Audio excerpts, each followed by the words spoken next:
Alright, welcome back, guys. We should be live officially. Sorry for the wait, Bobo. I just really wanted to sort this out if I can. I've done everything I can. The internet connection should be as good as it can be. Bobo wants Steam, of course.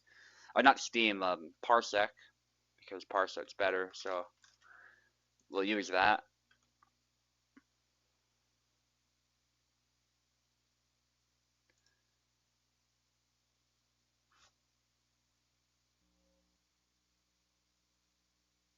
And while we are waiting for them to join,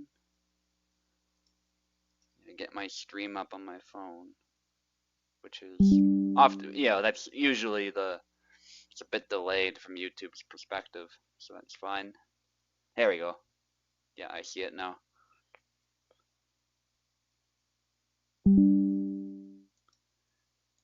Bobo is keyboard, right? Correct me if I'm wrong. I always forget.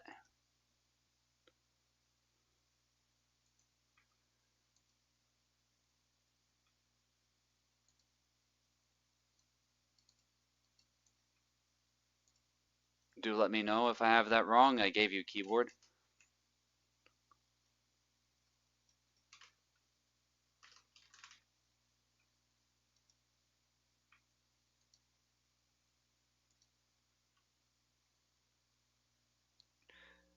The other reason, by the way, I changed the router is just, in case it would cause any, like, problems as far as streaming thing.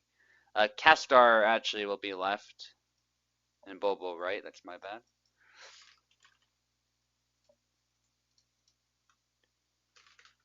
You guys can select your characters.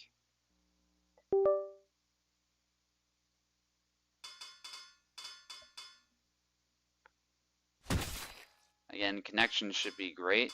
Hopefully, I don't know. At this point, it seems like it doesn't matter how fast the speed is, it'll just do whatever it wants, so hopefully I'm wrong. Bobo moves forward. Oh gosh. Are we getting lag now? Tell me we're not getting lag. Enormously frustrating if we are. I don't know. 400 to 500 megabits per second means nothing if that's the case. Cool, we did it. Looks like nobody's pausing. Or are we? What's going on? No lag. Okay, excellent. Yeah, alright. I just had to restart the router again, I guess. Sometimes doing it twice, it can pay off. I'm glad it did. Also, the game is supposed to warn you now if you have FPS problems, and I guess it's a good sign we're not getting any of those warnings. I saw Venator got a few. I don't know how frequent that was. I just remember I looked at his stream and I saw it a couple times. I don't think it was the whole time, but... And I'm not saying it should do that or that Venator did anything wrong. It's quite the opposite. The game is just not the best optimized right now, but thankfully for me, it doesn't appear to be doing shenanigans like that, so... I'm glad. If you're not getting any lag, this is how it should be, ideally, of course. Since we're far away, you might still get a lag spike, but that's to be expected, but... If it's not lagging throughout, that's really what we're looking for. A stable sort of connection. With a bit of delay, of course, because that's unavoidable. Type of thing you can still fight through, hopefully. But it does take a little bit of getting used to. If you're not used to that slight delay, it definitely can be quite a disadvantage at first. Bobo, by the way, is fighting for a chance to, down the road, fight the champion. Oh, is that a lag spike? I don't know. If you want to redo that flag, press rematch. I totally understand if you do. Okay, I guess not. We're gonna go with that. Bobo was ahead anyway, to be fair. So a comeback was not looking super likely, but The option is there. Because it did look a little... And that's not Bobo's fault, by the way. He obviously did everything right there. It's just Castar seemed to run into an issue. So, if there's no problem, though, you guys can carry on.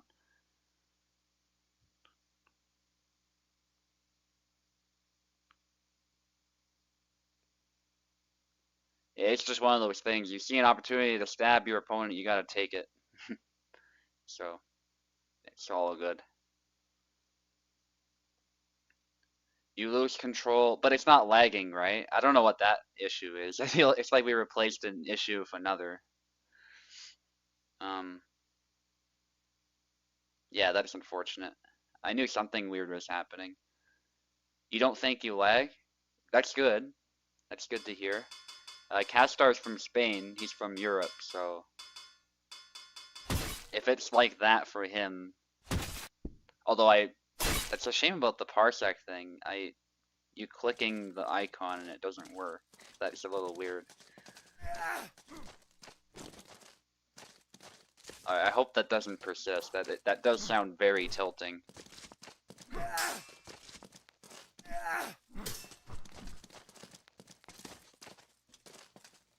Yeah, it's funny, with the restarting the router thing, the reason I didn't initially think of that is because I did it earlier today as a sort of precaution, but, you know, sometimes doing it again fixes the problem anyway.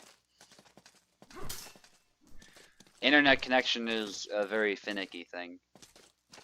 Yeah, so I don't think I'll bother with the steps. I think it's fine. We're seeing an improvement now, but appreciate the suggestions, Pico. I'll still look into it, but I don't think I'll change anything. Definitely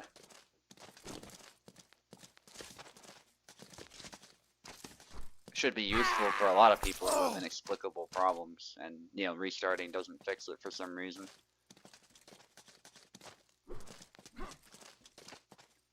Yeah, because usually the issues that I would get, I'm not saying my connection's always been perfect, but usually what I would get is like ISPs being annoying and not giving you your full sort of megabits per second that you're entitled to. But in this case, it was not that, so it was strange. I'm glad we figured it out.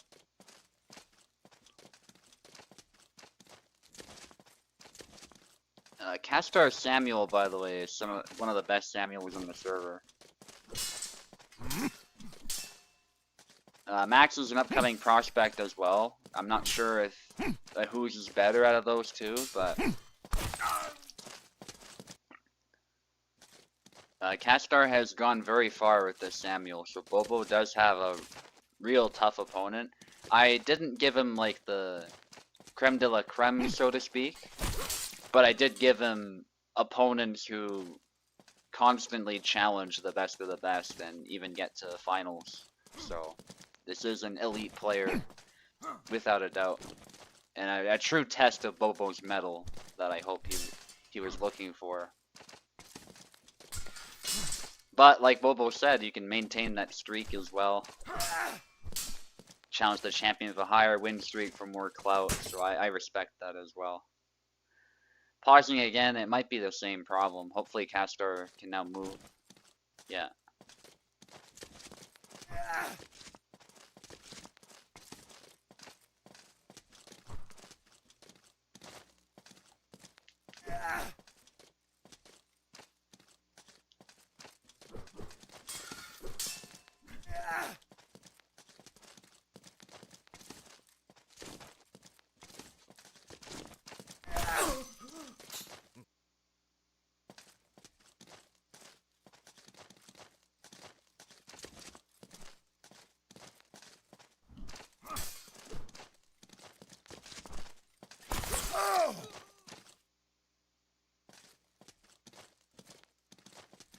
Actually, Bobo with an excellent comeback, by the way, against this Samuel. Not easy to do with Zera. Zera is almost the antithesis of Samuel in certain respects because he does needlessly expose himself a lot, whereas Samuel, I would say, unless you deliberately do so, does not. or even accidentally do so without any mistake. But overall, Samuel is a lot tighter. There are similarities that can be made to Zera, though. He does have a similar forward X and a similar back Y. Does have like skyhook attacks that do look similar to Zera. But his general vibe is not really the same as Zera as far as the niche that he actually fulfills. So you do see overlap. Some Samuel players do play Zera because there's some similarity with the style. But the way that style is expressed is not the same. It's quite a bit different. And the fighters, there's a bit of a lull in the fighting here as they circle each other. Bobo seems good to go. He's just making sure that Castar is also good to go. Very good sportsmanship on his part. Yeah, back Y. Very nice move for Zera. It's basically a longer range version of what Samuel has himself. Don't know if it's strictly speaking better. It's just different. Samuel's back Y has its own merits. Nice sidestep by Castar and follows it up there. Bobo will want to win right now, of course, to get that 2-0, but it's not looking so simple as he sidesteps to the side. A lot of sidestepping, very deliberate mind games by Bobo, and he actually does sidestep that initial Russian. They're provoking Castar, and Castar is the one actually who's tired, if you can believe it, after all of that. You'd think Zera would be the one who's tired, but thankfully Castar does recover, and he cuts in the direction of the sidestep, which was smart. I think Bobo will be the first to admit that was a little bit goofy and reckless on his part, but Castar capitalized. Nicely done. Called Bobo Bobop for just a moment there.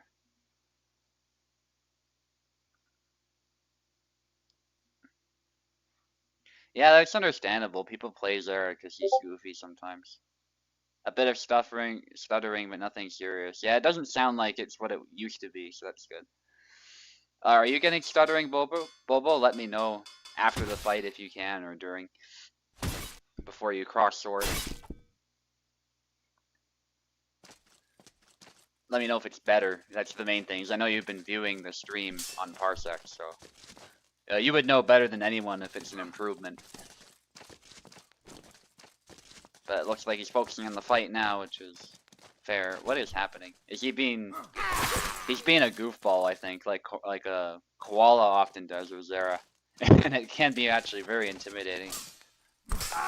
But this time, Castar locking in. I don't know if such tactics will work on a Samuel like this. Ooh, a double.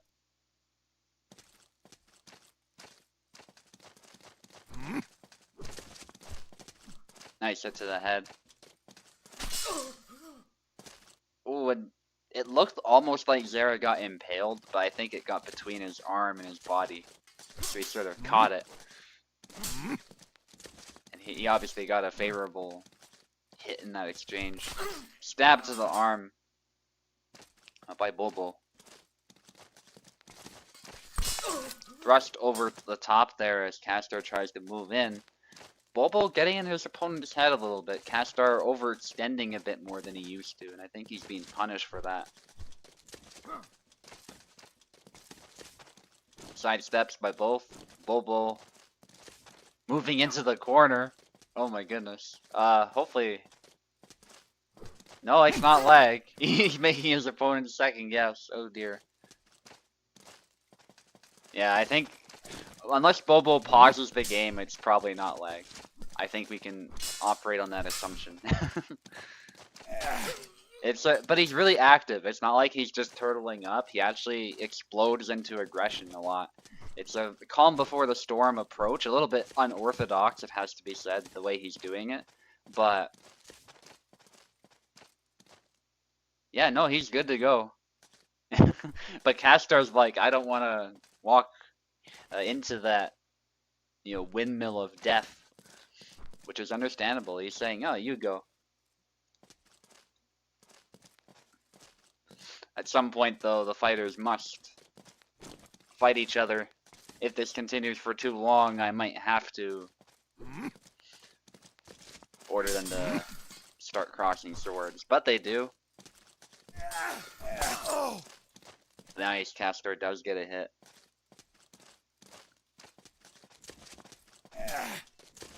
They both move in. Yeah, predictably that's a double, as they both dash in to try and go for an opening at the same time. Nice cut there by Castor. Very precise with these cuts overall. Goes low. Doesn't manage to hit until just then, where he gets stabbed in the hand, but does land a cut of his own. Excellent Meisterhauen there, those Zwerkau by Bobo. And although it's a very drunken way to throw that Zwerkau, it does work. It's just really awkward with the timing, but that also means it's awkward for the opponent, I think, to punish sometimes. So that's the kind of the beauty of that move for Zera. And it gets him to the side. Aims for the head.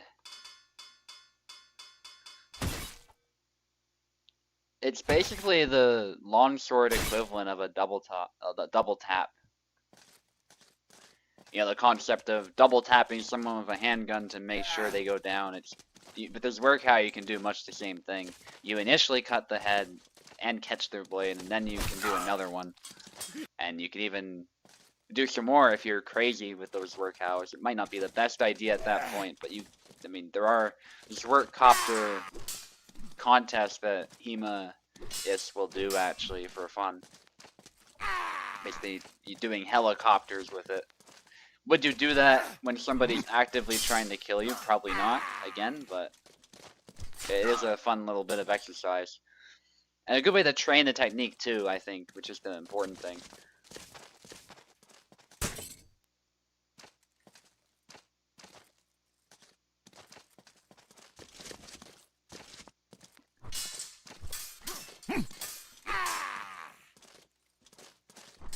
Thrust attempt, nice, going low.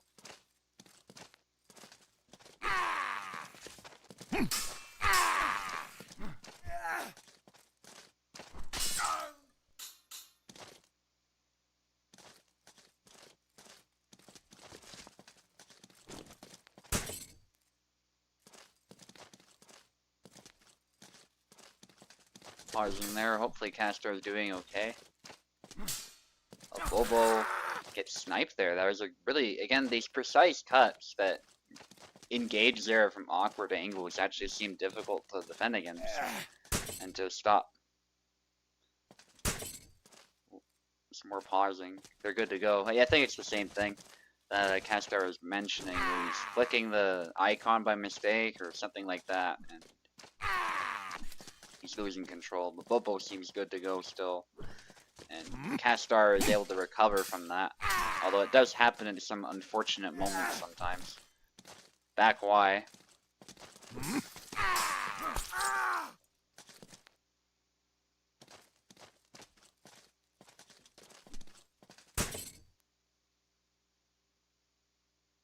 Okay, something's still happening to Castor.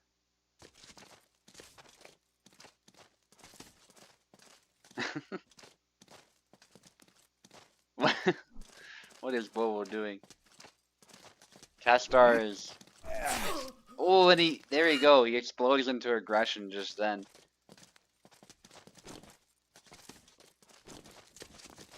Bobo doing lots of dashing. A bit of styling on the opponent, that's what it's about, the USFC. A lot of this showboating stuff, and Castor unfortunately is falling for it a little bit. There's ways to deal with it, but you gotta not fall for the bait.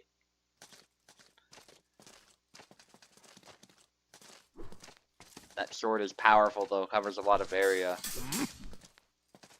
That is probably the tough part for Castor. He doesn't really want to close in on that recklessly, which is fair. But it is a tactic that very much can be dealt with, especially if Samuel. Nicely done. Castor just has to find the way. Thrust attempts. Back Y though, as Castor tries to punish. There was a bait, I bet, from Bobo, deliberately out of measure, but then using the back Y. And now Bobo's dashing around. They both dash to match each other. Bobo sits in the corner. He uses low guard. He says, I don't need my auto guard. Castro says, I don't either. A lot of blade away. Glad they're both having fun with it. But there's the upcut and the thrust. Nicely done. That's the type of mix-up you don't see often with Zera, but in this particular instance, it worked very well. Good fight, guys. A bit of trolling on Bobo's part, but harmless fun all the same, which is what we love to see. Especially in USFC. USFC is really the place to do that type of thing, because it's more casual and there's banter and all that fun stuff. That was hilarious. Alright, Grazmaz.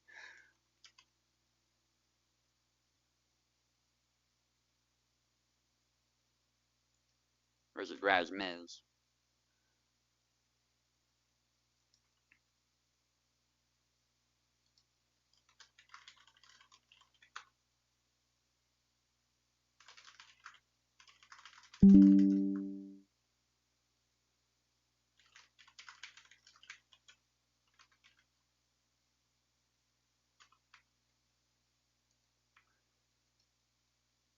Okay, I'll invite you to speak, Bobo.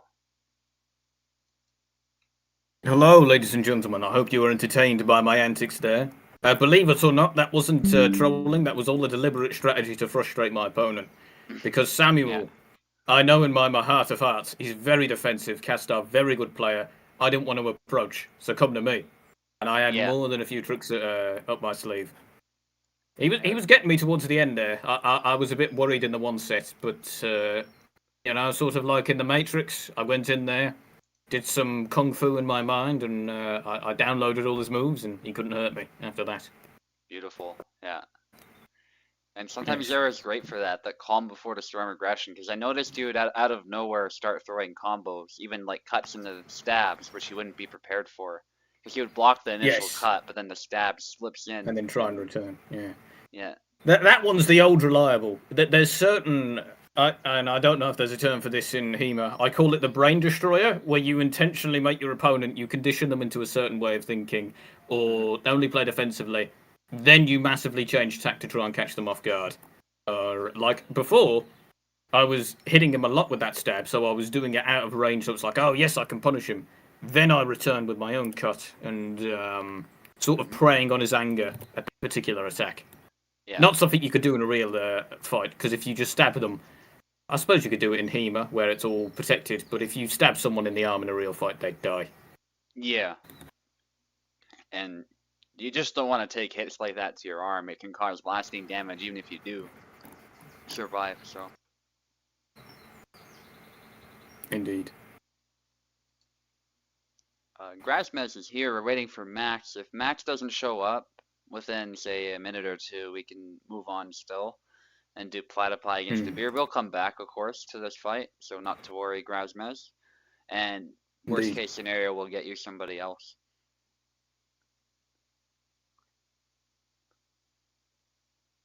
Yeah.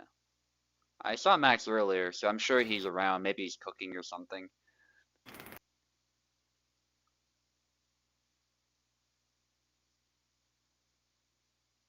Very well played to my opponent. That's certainly a feather in my cap to have crossed blades with him and come out on top. He played very well, and he did have me worried when he switched from Marta to Samuel initially. Yeah. Yeah. I've yet to see a Marta player that has raised my eyebrows, so to speak. But perhaps that's just the state of the character. She's, Yeah, she's just stick to knitting in an old lady's home. Yeah. Absolutely, yes. And Zero, if anyone's equipped to fight a big long weapon, you know who. Yep. Yeah, definitely. Flimsy defenses, which can really be exploited by Zera.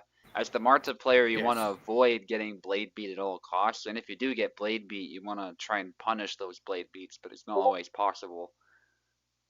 Keep your distance, pick them apart, but if Zera rushes you down, it might just be over. Go ahead and join. Yeah, we're waiting for you, Max. I see you on Discord. Maybe it just didn't notify me, so you can just try connecting again. I see. Cool. That happens sometimes. Max, of course, told me earlier in the day You did mention he was a prospect Samuel player. He's the Yeah. best Samuel player I know personally. I am on first name basis on him because I do call him Max. Hmm. I suppose everyone is because that's how everyone knows him. Bit of a sneaky joke there. And I wanted to practice with him in order to get some reps in against Castor because I knew he would play Samuel. And he said, "No, I'm cooking with my girlfriend." How dare he prioritise real relationships over a video game? Wretched, horrible man. I'm joking, of course. Ladies and gentlemen, there's nothing more important than the outside world and your family, provided you have a good relationship with them. Indeed. Yes. In fact, I was dreaming last night that there was a zombie apocalypse and my grandmother got eaten alive and I went crazy. Yeah. Yeah. That makes She was most it was a people horrible crazy. thing. Yeah, yeah. It was a horrible thing. Yeah. Not good. I tossed and turned, but I'm really tough, so it didn't affect me mentally. Wait, what's going on? Yes. Yeah, as you say, Oh, they're taunting each other. I see. But I'm not even in the game. I really should get on this. Yeah, Hang one on, moment. ladies and I'll let gentlemen. them kill each other, then I'll let you in. This commentator's going blind.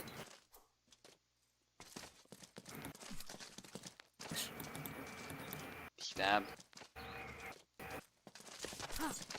Another stab and a grab. Alright. I'll let you in now. Thank you very much. Oh, and Max is playing Yendrick of all people. My word. Yeah, I thought he was gonna go Sam. He was hovering over Sam, but then Yendrick came out. Yes.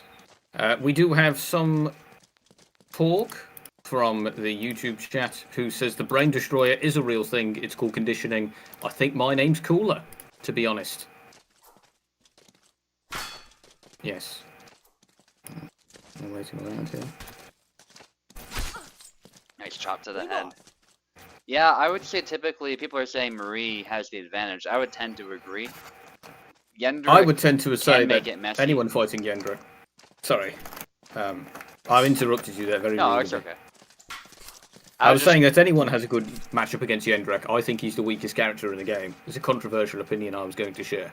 Yeah, I don't quite agree with that. I would say maybe Sava or Hassan, maybe even more so. But I can see that. Yendrick definitely has some pretty glaring weaknesses. I just think he at least can fall back on one or two really good strengths that can throw even the most prepared opponent off if they're not careful. Absolutely. Whereas Hassan, like, he's got an exposed guard, but he doesn't have that overwhelming offense to fall back on. Does that make sense? Like, No. I think that does Yendrick make at sense, least although puts everything in like one or two stats, and those two stats are amazing. damage. Yeah. And reach. But it is a glass cannon. Ladies If and you gentlemen. give it a little love tap, it'll shatter. Yes. Although, ladies and gentlemen, I must say I'm currently eating chocolate, which is why good. my mouth is currently full. Well, I'm trying to join the parsec quite desperately, though unfortunately I thought I'm I'd let you in. not. Okay, hang on. You guys can, yeah, you Listen. can do that. You can stab each other, then I'll let them in. Yes. Parsec be finicky sometimes. There you are. There we are. Here we are. Oh dear. Client connection failure. I shall have to try again. Oh, okay, that might be what happened. One moment, Yes. guys. Though personally, I do prefer my own ass-backwards hick terms for USFC, or not USFC, for HEMA fighting terms. Yeah, well, it says the host is doing something else. No, error 17. Well, it's not wanting me to connect, so I might bow out. But ladies and gentlemen, it's been a joy commentating. Yeah. But no. Let's keep trying. I'm not giving up yet. Come on, old pal. It says the host is doing something else. I've queued it up again. Hopefully it works. No, I don't read more. I'm reading more about this error 17. What's error 17? All right, you guys just fight. We'll figure it out while you fight. Sorry about that. Have a go at each other. Where's 17? Undocumented. 17. Decode error, no support. Very interesting. Very interesting. We can restart Parsec maybe. After this duel, we'll give it a go. After this duel. Yeah. I'm after this duel for sure. We don't want to waste more time. Yes, but very unconventional pick by Max there. Typically, he plays Samuel. Yes. Yeah, it's And definitely not going super well for him, but it's not going as bad as I imagined. less like a car crash in slow motion, and more like a car accident in slow motion. Ooh. Nice parry with the cut, and a stab to the body. Thrust. Nice. Yeah, Grasma is just picking him apart slowly, using that hand protection, by the way, too. Your hand would be rattled if that axe hit the hand protection like that. It wouldn't feel very nice, Yes. but it's a lot better than having your hand cut off. Or being impaled. Yeah. Which is what just happened to Yendrick. I think perhaps in a battle, in a fight to the death, I think adrenaline might kick in and preserve any bruises. That was the case. Could certainly imagine that happening. Yeah, people can suffer through surprising amounts of punishment if the adrenaline is there and the determination is there for whatever reason, and they just fight on anyway. Yeah. So. Goodness, what's the worst wound I've ever seen? In person, I'm lucky to have never seen too many extreme wounds, but I have seen war footage of the Ukrainian war and some of the things you see people survive through. Blimey. Yeah. It really puts things into perspective. Yeah, the worst. The fact that anyone. That's tough. Maybe when my brother got a concussion, actually, it was pretty bad. He cut the top of his eyebrow on like a doorstop, hit his head. It was pretty bad. It was because if you take wounds above your eyebrow, they just bleed. They completely lose blood, and it just was coming right out of his face. It looked worse than it was, but because that wound resulted in head trauma as well, a concussion, I would say that's probably the worst that I've seen in person. Absolutely. I had a similar thing once where my brother, quite foolishly, he did a jumping strike in a punching bag that we own.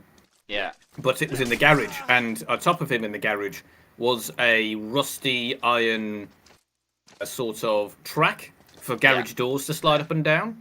And he banged his head on that and had a cut on the top of on the crown of his head. Yeah.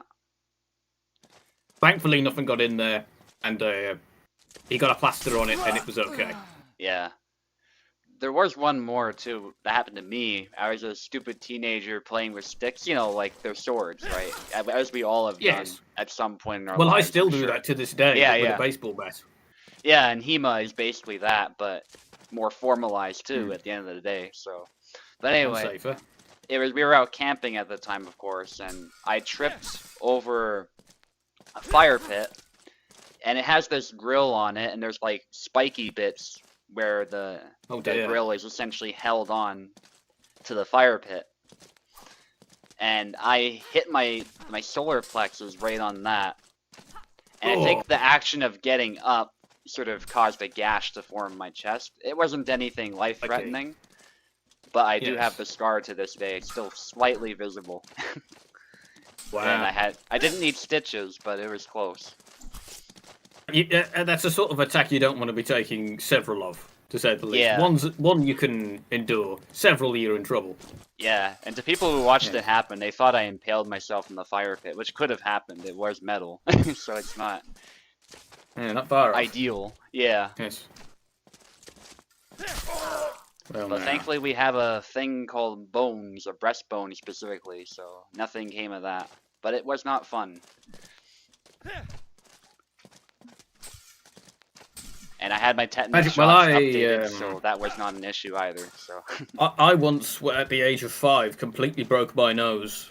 Not in a fight. I fell over on some play equipment. It was rainy. There were, I don't know if you ever had play equipment in your neck of the woods in Canada, but they had these little wooden stumps that you could jump across in the ground, and I perfectly slipped and fell square. My nose went first onto a wooden thing and then rolled off. And it turned black, and it was profusely bleeding, and to this day it's slightly flatter than it should be, because I did squish it. Yeah, because I there's got I did not get a driven lot to the they can do hospital for though. those, right? Is my understanding. They just sort of let them heal a lot of the time and stabilize the Yeah, nose, you just right? let them Yeah, bleed. I mean, some people say you pinch the bridge of your nose and lean forward to get the blood that's already in there out. But breaking your nose isn't the end of the world. It yeah, just hurts, and you can still breathe through the mouth. It's a yep. bit like losing your leg. Not the end of the world. You have two of them for a reason. Yeah, there's a cut from Max finishing Yeah. that set. What? I 1-1. can use my imagination to imagine 1-1. Wow. He's making a comeback. It would seem. Yeah, but I Oh, have hold to on. I can say, I watch. didn't mention this, but he switched to Hassan and won with Hassan. Oh, So, really? yeah. Well, he's thoroughly in scraping the bottom of the barrel when it comes to low tiers. Then Yeah, and everybody was freaking out in the chat, of course, because that's a bold pick, but it worked out. absolutely. No, I'm happy for him. I genuinely think Assam, king of the low tiers, he is a real character. Sava and Yendrek are not real characters. Any day I would rather fight a Yendrek than a Assam, and that's not just because he's scary in Turkish. It's because he's got some quite nasty cuts for a zero player. Coming down from up high, if he gets close, he's like an ineffectual Gideon. Well, that is true. I'm currently getting pinged by one of the best players in the server, a beer. And he says, "You've never seen a good Yendrek." That's not true. I dueled you and very nearly won, which means I lost against you. But it was a score of 7-6. I almost said 6-7. Whoopsie daisy. And yes, he did beat me on my main playing Yendrek, which is a spot that my pride has just only recently healed over. Yes. Did have to nurse my pride after that loss. Oh, they're Very both good player, standing there and Abir. long guarding. Yeah, some taunting. As they are wont to do. What's his face? His stabs got nerfed, didn't they, Hassan? Because he can't have anything. Hassan, yeah, I've heard something about that. I don't know if it was directly nerfed. I think it's more some mysterious byproduct of all the tweaks that Google has done. Yes. Small tweaks. Small tweaks. Yeah, Not yeah. large tweaks, just small tweaks. Yeah. In the same way that getting a vein ripped out through your head is a small tweak. Mm-hmm. Yes. Or a finger broken, a toe broken. You know, it's a small tweak. Yeah, It's not that big of a deal. Yeah. Surely. Not the end of the world. I mean, not the end of the world is accurate, but it is unfortunate that he's making these small changes, perhaps to the detriment of the game. Yeah. Unfortunately. One must imagine what goes through his head. Eating all those pierogies, as Polish people are wont to do. Not that I blame them, I've never tried pierogies, but I hear they're very tasty. It's sort of like he's treating a gunshot wound with a bloodletting. You know what I mean? Like, he'll remove the bullet, he'll treat the wound, but then he's gonna be like, oh, well, we gotta get rid of some blood. So he makes another incision somewhere. And then it makes it worse. Yes. Rather backwards in my estimations. Yes. Triangle there. In my imagination, be my imagination, SUBUTAI. How's the match going? So far, it's going quite well, actually, for Grasmez. Max has switched the calc. I'm assuming at this point he's just picking random characters. He's probably using the command. He tends to. He used to be a serious Samuel player, as I used to call him, and he used to beat the brakes off me. But ever since he switched, he's been playing every Tom, Dick, and Harry that comes across his way. Yeah. Nice chop there. And then Marie, it looked like she was going into an arm bar there. Like she was being arm barred by Cal. It was kind of funny after the arm hit. Yes. And they're both touching tips, and there's a nice stab.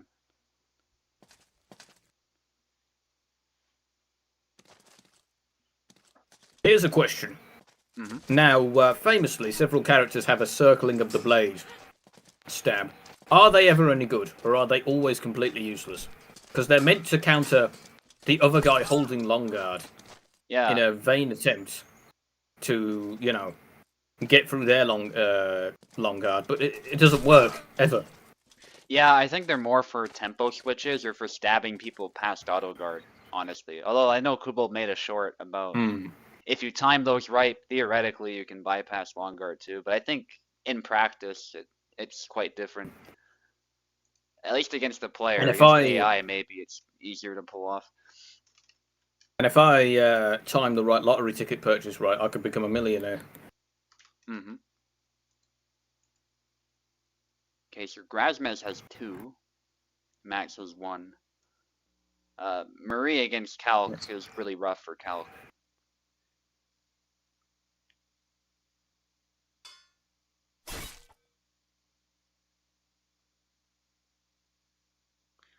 Oh, Clamido is doing the random character select for Max. Interesting. Yes. And Max switching characters again, it would seem. Wait, but is he actually going to use Laszlo? He seems to not want to use Laszlo, despite the Laszlo. Oh, never mind, there we go. He's going Laszlo. Good luck to him. Did he Yeah, win that last round, I imagine? Oh my goodness, Clamono just randomly rolled Samuel. If the set goes on that long and he makes the comeback of the ages, he'll be able to play his main. yeah.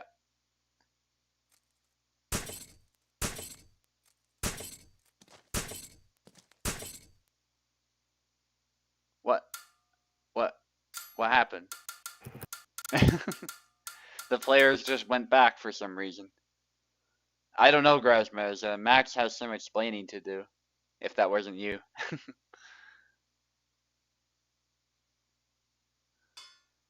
Pick the characters again. I think Max deliberately picked Laszlo, so. Yes.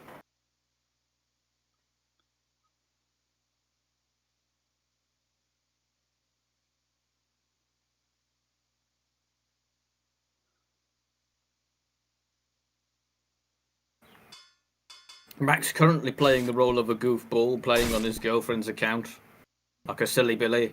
Once again, folks, the evils of putting your beloved friends and family and lovers over video games. You know, this is where it gets you, ultimately.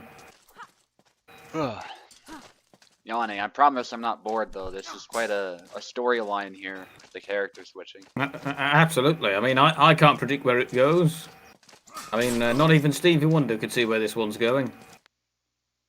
Anyone spare? We'll try to get you a fight, Piper, but currently nobody's missing a fight. I'm going to get a drink. I'll be right back. Yeah, that's all good. I'm probably gonna grab a coffee myself. I haven't grabbed one yet, so you guys can fight on. Continue fighting if I'm not back in time and there's still a round to go.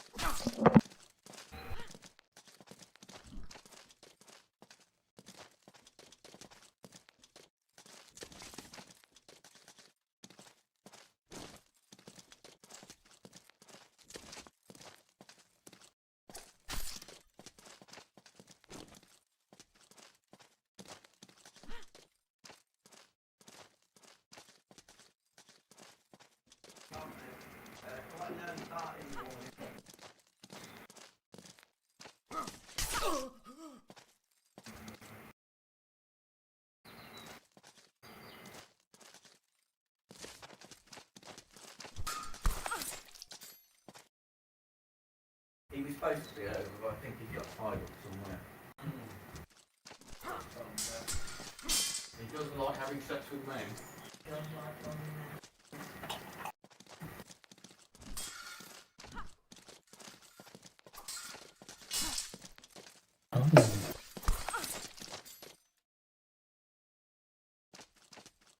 Hello? I have returned with a drink. I would like it if they hurried up, you know, not to rust the two fences, but I would like it if they hurried up because I'd like to get this whole parsec thing sorted out. Seems we've had technical issues at the wazoo.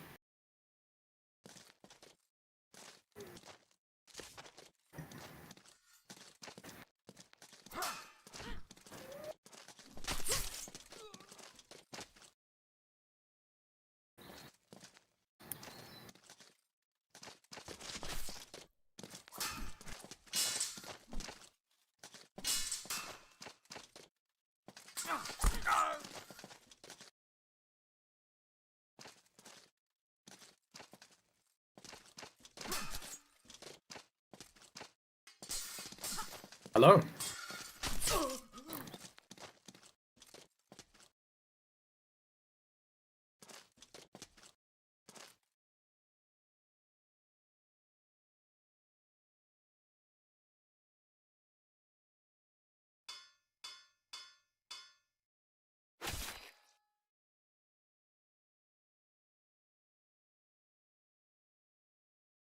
Well, the game's apparently over, and I imagine Max lost.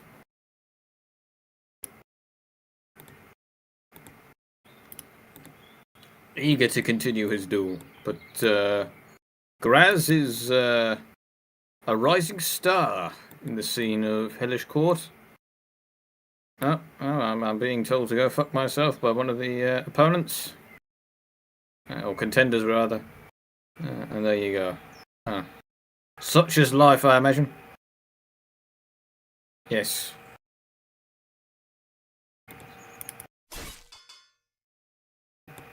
Kiara itching for a fight, but having checked our schedule, the next fight in this order will be Platypi versus a beer. A beer is certainly here, though Platypi is yet to put in an appearance, to my mind.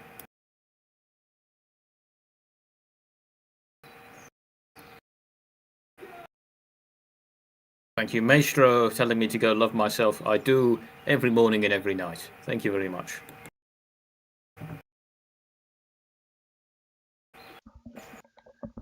Okay, I'm back. Apologies for the wait. Looks like It's a very good thing you weren't around to hear what I just said. Anyway. Right, so our next match is Platypi versus a beer. Beer being a top 5, I believe, fighter, or at least he was at some point. Whereas Platypi has been in the last week's USFC, if I imagine, if I remember correctly. Did he win or lose? I don't recall. The last USFC? Yes, Platypi. You don't have to check now. I was just wondering, can you remember? Did Yeah, he win or lose? I can't. I just know he beat Maestro last time. That was the thing. He did win. He did win. Yeah. And I'm back, ladies and gentlemen. I can see the duel again. I'm no longer incredibly bored. Although I will be leaving at this momentous occasion for just a moment. Okay, that's fine. A beer will be on the right side, Platypi on the left. What is going on? Somebody's pinging me. I'm coming for the throne. Oh, okay. Yeah. Would love to see it, Clamino. Yeah, love to see the new prospects joining up and getting to the top spots. So, Platypi left, a beer right. There we go. Little delay there between YouTube maybe and what they're actually hearing, which happens. Isabella for Platypi, a beer has a decision to make. Will he use Barabash or will he switch to Sam?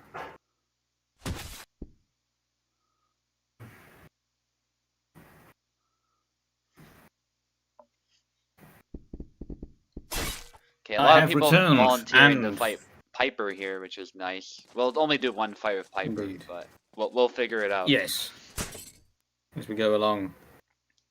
And as has become his fashion, a beer, often playing on here on the right-hand side with a red bar badge, which vaguely resembles Lashlow, although with hair clipping through, weirdly enough. Platypi's good.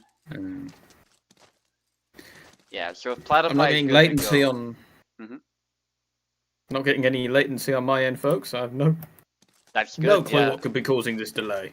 For a beer, yeah. I don't know. A beer's had historically... Right, come on, you yobs. You bums. End this passivity. Fight one another for my entertainment. Kill, murder, death, etc. Alright, and we're getting off to a roaring start. Never mind. They've paused the game. The yobs. No, we're back, are we? A beer, come on. A beer, I fought at like 200 lag, 200 milliseconds of lag. You can do this, baby. You can do this. This is a baby amount of lag. He reset the router for you. No, he's shuffling back and forth. He's eager to fight. Now it's Platypi who needs to respond. But while our two players are moseying about like a pair of bombs, why don't we analyse this matchup? Yeah, so Isabella, her main strength is fighting for the center. She does that better than perhaps any other character in the game. She has these quick snap cuts, these high guard cuts, up cuts, all sorts of stuff. If Barabash spends too much time fighting for the center or fighting from range, he will usually lose.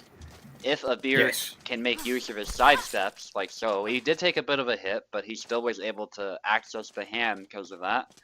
Abir will do better. And Barabash can also win by making it messy, but you gotta pick your moment. If you just rush in recklessly, Isabella will beat you to the punch. Yes, because of the two, while Barabash does certainly have less damage, it's not so much lower than Isabella's, and Isabella's low health does counteract his low damage, which rather evens up the match. Isabella, lower than average health, if I'm not mistaken.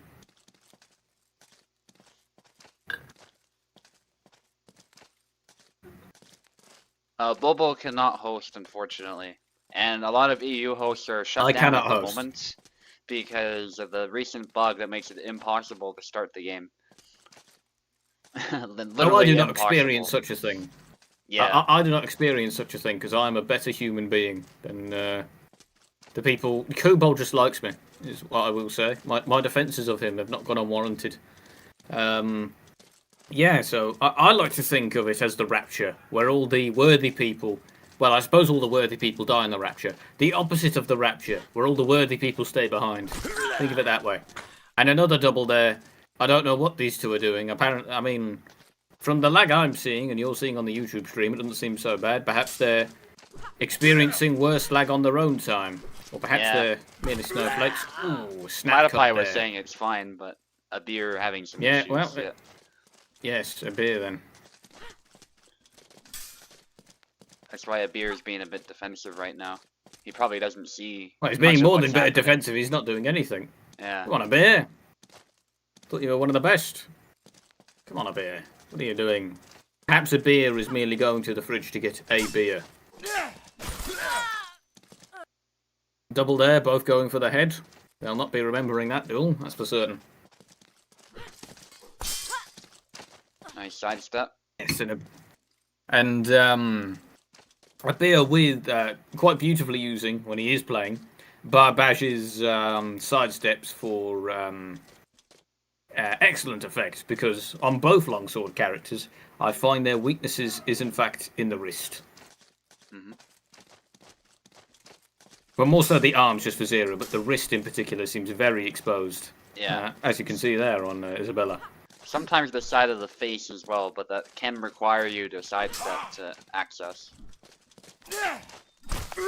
There certainly has no problem with that, but nasty blow to the stomach there. Cleaving his intestines in twain. Okay. Platypi showing the opponent seemed to be trucking through. Yes. Very good sportsmanship here from the both of them. And oh my word, he's backing Platypi up into the corner. My goodness. Spamming I've never seen YY so many blows. Is not typically a viable tactic against a prepared opponent. Or against Isabella. As you mentioned with the sensor, she's more than adept at countering such tactics, as we saw there. Yeah, if you just wildly blows throw of her own, especially against somebody like Venator, and that's what I tell people, like you can't overwhelm somebody as good as Venator, and you can't trick him. It's more about slowly picking him apart, regardless of what character you pick. That's just how he fights, that's how good he is at the game. And it's the same with any of the other pros, too. Think of people like Oak, Eve, myself, or Tal back in the day as well. It's very hard to trick us. If you try tricking us, you'll usually just die. I think I could do it, but I'm a very tricksy man. Whoa, oh, some retreating cuts there. What on earth is going on there? Abir is infinitely moving forward. Yeah, I genuinely, I didn't tell that was lag. I thought that was an actual strategy. Yeah, it was sort of working out for him. And it appears a bear suffering under whatever malediction he is has lost to Platypi here this first round of the set. Let's see. No, I What believe lies you, in the Abir, future. to be clear. But Platypi seems good to go, so it's something on your end. We can try Captain Adler's host, but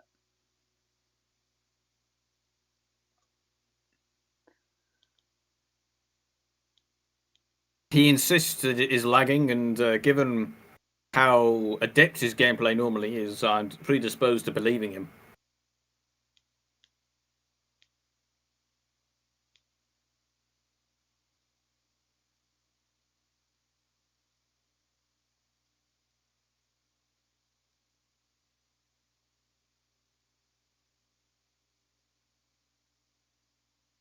yeah, unfortunate. It's a good choice of words. Anyway, Yes, indeed. yeah, Yes. we can try. Well, perhaps if a beer is not willing to, or not able rather, to continue this set, he's more than willing to continue, but simply not capable of getting it done. We can simply go to another duel. Yet another duel squandered, or rather dashed to pieces by technical difficulties. The solution to this, beating the man that invented a computer to death. Oh dear. Okay, I'm joining the Parsec. Join Captain Adler's Parsec as well, if you can. Oh, I see. He's playing later on today, isn't he, Captain Adler? I think. Yeah. Yeah, good that he's standing to attention then. But since there's nothing going on the screen or the stream currently, I suppose I could go back to gloating instead. So, given that I'm on a 4-win streak, I wonder who my next opponent will be. Good that he's standing to attention then. But Shall see. since there's nothing going on the screen or the stream currently, I suppose I could go back to gloating instead. So, given that I'm on a 4-win streak, I wonder who my next opponent will be. Good that he's standing to attention then. But Shall see. since there's nothing going on the screen or the stream currently, I suppose I could go back. Oh wait, I was hearing Bobo again. Captain Adler's playing the stream. That's what's happening. I was gonna ask Yes, about exactly. what the hell that was. I knew what that feedback was. I could hear myself, and as much as I like the sound of my own voice, I'm not that egomaniac. Right, thank you very much for hosting, Captain Adler, as well. Other than this, I have no notes. Yes. Because he'd hear it, and then the stream would catch up to where he is, because we do have about a 15-second delay on the stream, and then that would play through again, and then so on and so on and so on. We can redo this. Not the sort of feedback you want to get. All right, going off from the top, we have Platypi versus a beer. You know the matchup and you know the rules, and so do I. Let's see who comes out this time. Hopefully on more favourable ground for the both of them. Yeah, it's looking smooth for me as well, relatively speaking, so that's good. Yeah, indeed, indeed. Perhaps you are simply. Have you heard the theory in classical ethics? I believe it was Alain Descartes who said, if you have a bad internet connection, you are a bad person. Have you heard this theory I have before? not, no. Well, it's because I made it up. But what I will say is that I don't think it's true. I think you're a good person, SUBUTAI. You just have a silly Billy connection. Or perhaps you're just far away from other people.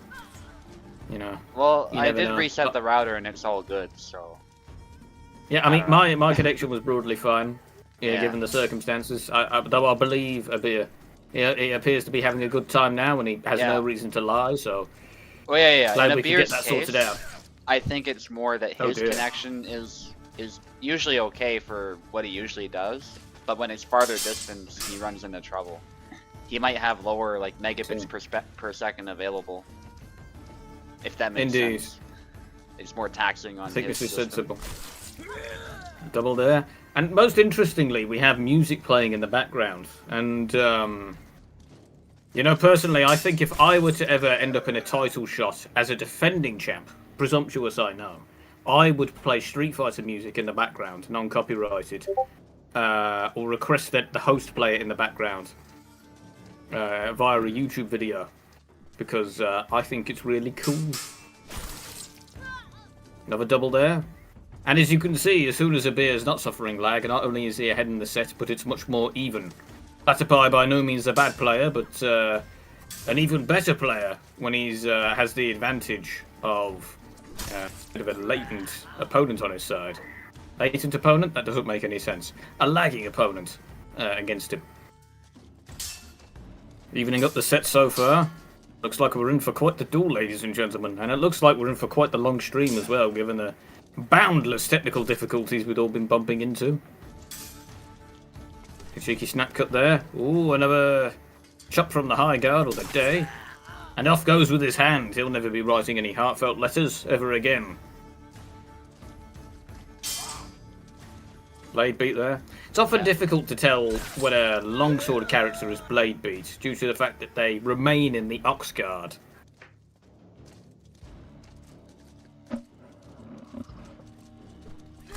Oh, I couldn't tell who won or lost there, but Isabella lost apparently.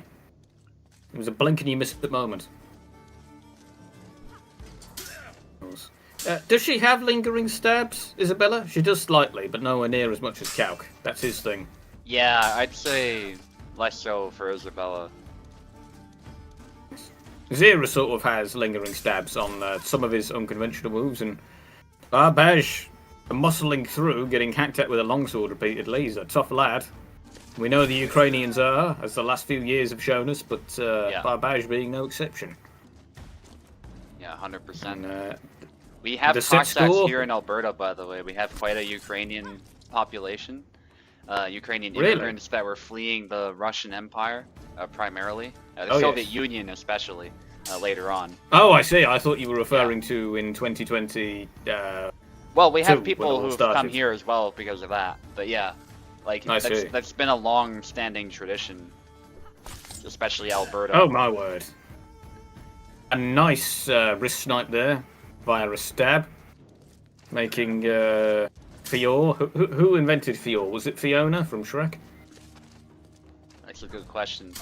And this is much more even, much more like what I was expecting to see, I think, from this fight. So that's good.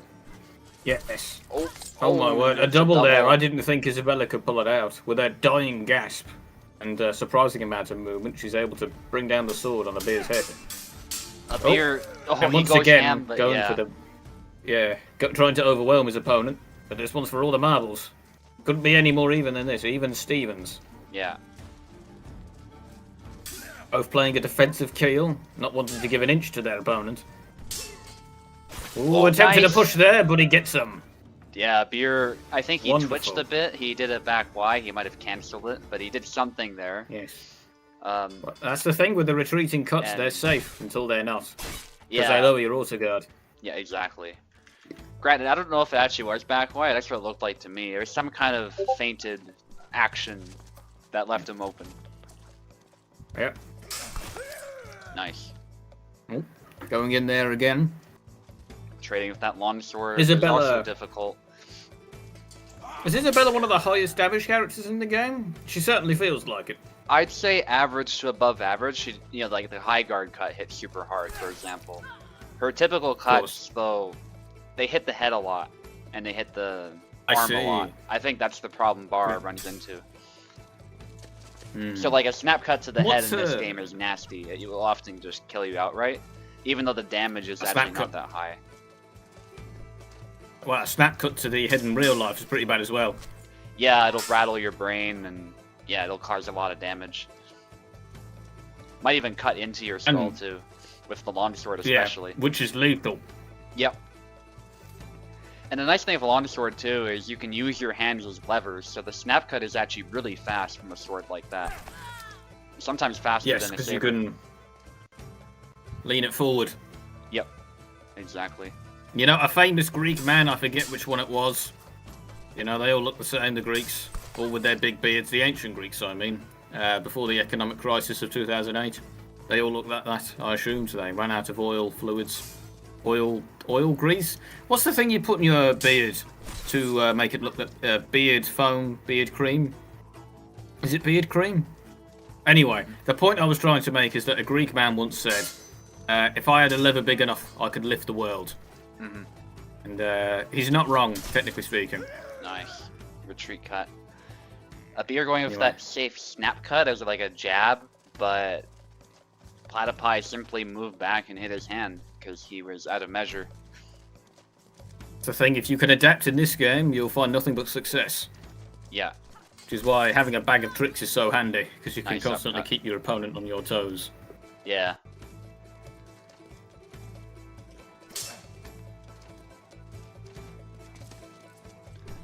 Sidestep attempt. My You word. don't want to throw it naked against that high guard cut though. Nice retreat. Unless This you're is close brave. again. Absolutely. A beer, I think, occasionally is playing too linearly instead of just moving forward and throwing cuts. And Platypi That's is the often thing. able to weather the storm. Yes, because surprisingly, she's very good defensively. Her auto guard, Isabella's nothing to be sneezed at. So if Yeah. you're standing on the line or not off center, you'll certainly encounter more than a few problems. Yeah, a beer did something just now that was really good though. He stopped the YY combo, so he did the first one, and then he cancelled it, and then threw a second cut later than usual, and that allowed him to get a second hit. Attempting to bait out his opponent counter tempo. The thing is, both these characters are so fast that I blink and I simply miss Yeah, either the lead up or the strike itself. They're Yeah. an excellent sidestep around Yeah. the day cut. yeah, I think a beer sensed the high guard cut coming and just went for the sidestep, and that's what I was telling him. That's how you should counter it. You don't want to throw it naked against the high guard cut, but if you sense that it's coming in advance, because you know your opponent well, then you can try sidestepping and yeah. it'll work. Well, a nasty sidestep there, getting punished by I don't know what, decapitation by the looks of things. Oh! Yeah, you Yeah. don't want to outmuscle And in a that matter long of sword. moments, Yeah. yes. That's the Yeah, other the thing. set has the been longsword evened is up. more mass. Yeah. Platypi eager, attempting to get a 2-0 lead, potentially leading in the set. He'd like that very much, but a beer will not be going down so easily, from what I Yeah. know about him. A beer still looks locked in. I don't think he's tilted yet, which is good. That's the best version of a beer. One of the best players with Barabash ever. When he's One of the best players, I'd say. Yeah. He's very good. I fought him with my Zera in a casual duel once. I would say a friendly duel, but he was constantly cussing me out, so I don't know if I'd say that. But we're double there. He's a very good player. He absolutely beat the brakes off me, I Yeah. will say. It's just when he loses focus, he runs into trouble, and that's by his own admission. That's the one thing. I see. But Well, he that's has when not I yet. that's when Nice. I get my strongest performances when I lose focus. I'm bored. I want to do something else. That's when I do the funniest of attacks. I see. That was a nice hit. As you saw in that battle. Oh, Mhm. what's going on here? A beer has Yeah, landed a and you hit, mentioned trying as to pick him well- apart. Mhm. Anticipating your opponent's attacks. It's the flow state is often referred to nowadays as locking in. Certainly a thing in this game. Yeah. Especially once you know an opponent so well, because you've fought them so many times. You know their tendencies and you capitalize immediately. Nice sidestep. Yeah. And that evens up the set 1-1. And couldn't be closer. A well played to both of them. If draws were possible, they'd most certainly be happening at the moment. Yeah. I'm sure they're both happy Regardless. with how this is going now. It's never fun to win against an Indeed. opponent who can't move properly, so... Yes. It's Even like less fun to beating up a lose, though. geriatric. Oh, absolutely. We've had that happen before in the early days of the server. Somebody would be lagging and still somehow manage to win. It was so funny. Ah, well. In yesteryear, the tutorial to that game isn't all that helpful. You actually Yeah. learn how to play the game 60 hours in, Yeah, exactly. I say. Yeah, because I remember learning that Jacek, the character in the story mode who you first play as, Yeah. he's apparently mo-capped by one of the greatest longsword and saber fencers in the world, apparently the Yes. greatest. But when I Yeah. play him, he's a bomb. So Yeah. I don't know if I believe that. At the very least, when I was starting out, he was a bomb. Yeah. I spent at least hours on some of those bosses against Mariana and what have you. Yeah, he's tough to use at first. It's an interesting pick for a main character. Usually you want a main character to be sort of plug and play type of character. Like Jacek Ryu, is not for that. instance. Yeah. Well, none of the characters are too simple in this game. Who's the easiest character to play for an absolute newbie to this game? Would you say? I'd say Yon. I mean, I would go. What's Isabella his face? Isabella is interesting because she's complex, but I think she's still relatively straightforward to pick up and play. She's strong enough that the complexity of playing her is generally outweighed by her general strengths of range and damage. Yeah. Nice snap cut. So the skill ceiling is high, the skill floor is sort of low with her.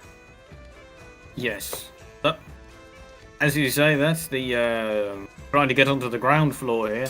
Platypi desperately trying to get into the set as they win their first round. But Abir seems to have kicked into high gear here as he's speeding off with the game. Yeah. He's score is currently 5-1. Yeah. Indeed. He's a very good Barabash. Few players as scary as him. Nasty. Yes. Okay, here's a question for my fellow commentator here. If you had to fight with your HEMA experience any of these characters in a fight to the death, so you were in this void, who would you want to fight? Ooh, that's a good one. I would probably want to fight Calc, to be honest. And I say that because most of his experience, as per the game, is from books. He learned how to fight from books, not from actual experience. I actually value experience killing people and fighting people much higher than simple academic experience, so I would go with Calc. That is true, but he's a very fancy man, so I feel like his sheer wealth might be off-putting. Yeah, he is older as we too, all know. so I also have that advantage. Yeah, that's true. You could Gideon. He's exceptionally old. I mean, yeah, but he's like a veteran or something, though. I don't know. He seems pretty quick. He is. For his, and he's got a chip on his shoulder, which you never want to encounter. Yeah. Oh, it appears we're having a character change here. A change of strategy, perhaps, from Platypi. Never mind, they're going for the exact same strategy they were before. What about Yendrik? Yes. I think the axe is really dangerous, actually. So I don't know if I would fight him. I would want to fight Yendrik, though, because I could just run in and stab him and pray that he doesn't double me. That's what I'd do, because I don't have any experience whatsoever with HEMA other than swinging a baseball bat around, copying attacks in this game, so I'd just go for a big stab with a longsword. Yeah. It's possible he hasn't really fought against a longsword or a rapier before, too. They're not super common where he's from.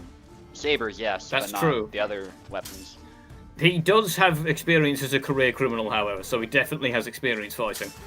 Yeah. Since he was the second in command for Jakub and Samuel. So he has to know a thing or two about a thing or two. I would consider Marta as well. She also feels like she's more academic, because she learned from her father or something how to fight with a rapier, but doesn't go out and kill people very much. The Samuel thing, that whole story is more of an exception, from what I understand, out of revenge. Yes.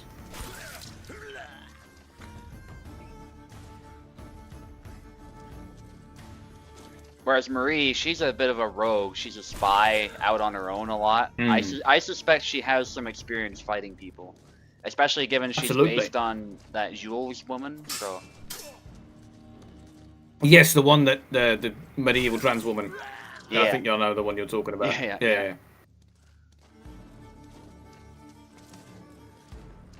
Yes. But here again, Barbage, this time in his default colours. Not trying to trick us with the colour red. Yeah. Matching colours with Isabella, they could be a married couple. With the way they're beating each other up. But Platypi currently is in the lead. Yeah. With the score of 2-4 currently in Platypi's favour. But it could all change rapidly, given the speed of these two combatants. Nice. Nasty snap cut there. Yeah, overwhelms the guard. That is something you can do in this game sometimes, is you can compromise the guard simply by doubling up your attack. I see. Well, tell me, as a real HEMA fighter, from time to time, I don't dabble, but I know you do. How realistic is the auto guard in this game of an experienced fencer seemingly parrying every blow? So, I think, especially in this current state, we're seeing hands being hit a lot more often, and gaps being exploited. I think in the current state, actually, this game has it pretty close to the reality for a game. It's Yes. definitely not perfect, and obviously the concept of auto guard itself is unrealistic. But I think it's what allows us to make the game as fast as it is. Because if you Yes. didn't have auto guard, you'd have to manually parry all of these cuts. And with the delay that we experience on Parsec, the delay you experience with the input of the controller, because every game has delay. Of course. Yeah. Your body does a good job of making it seem like you're hitting your buttons right away, and you're getting the inputs right away. But the reality of it is that's not actually what's happening. There's still a full, like it's a bit more than a quarter second between what you're inputting and what's actually happening on the screen. So. Of course, I'm quite clumsy, so with my reaction times, I'll see something coming and think, oh, bugger. Yeah. And then I'll die. And positioning matters in this game too, which I like. Maybe it's a bit unrealistic that people stand there going, huh, when they get sidestepped, but at least it's forcing you to reposition though, like you would in real life, so I like that. So. And now imagine you could take someone off guard with a sidestep. They weren't seeing it coming. The most unrealistic part is probably the long guard, because it's not a bad idea to bind with an opponent who's trying to stab you, but there are other things you can do besides long guard if your opponent is stabbing, like a simple parry. You could smack their blade out the way. Yeah. Or sidestep. But I mean, that is. I was watching Ross Mitchell talking about the Focus and how it can actually be used in surprisingly. Platypi wins that one, evening the set 2-all. I think. But, he was talking about the Focus and how to parry cuts and stabs, and you can use the heft and weight of the blade, or the axe rather, to batter it to the side before battering your opponents. Yeah, and he's actually been on record saying if Yendrick had all of those tools available, he'd be a broken character and it wouldn't be a good game. And yeah, because his biggest weakness would be... Yes, of course. There are compromises we make in the name of game design, and one of Yendrick's biggest weaknesses is that he effectively can't block for love nor money. Yeah, and it is, if you block incorrectly with the axe, it actually is a weakness that you have to work around.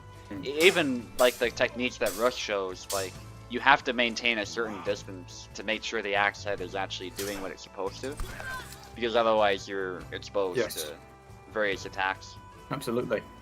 And one of the Russ Mitchell's techniques that he did show me was just hit your opponent with the blunt end as if it were a spear. Sort of motion.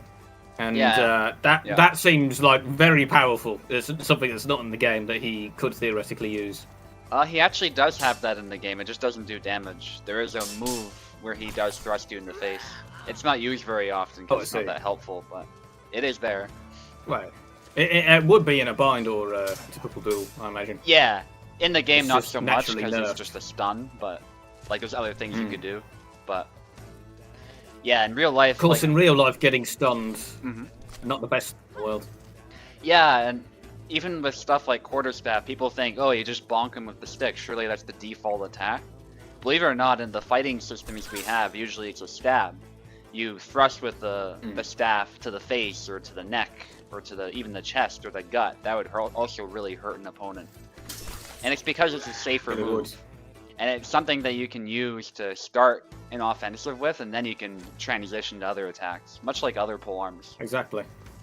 Yes. So you have to think of the staff as a polearm's very dangerous. Yeah. Indeed.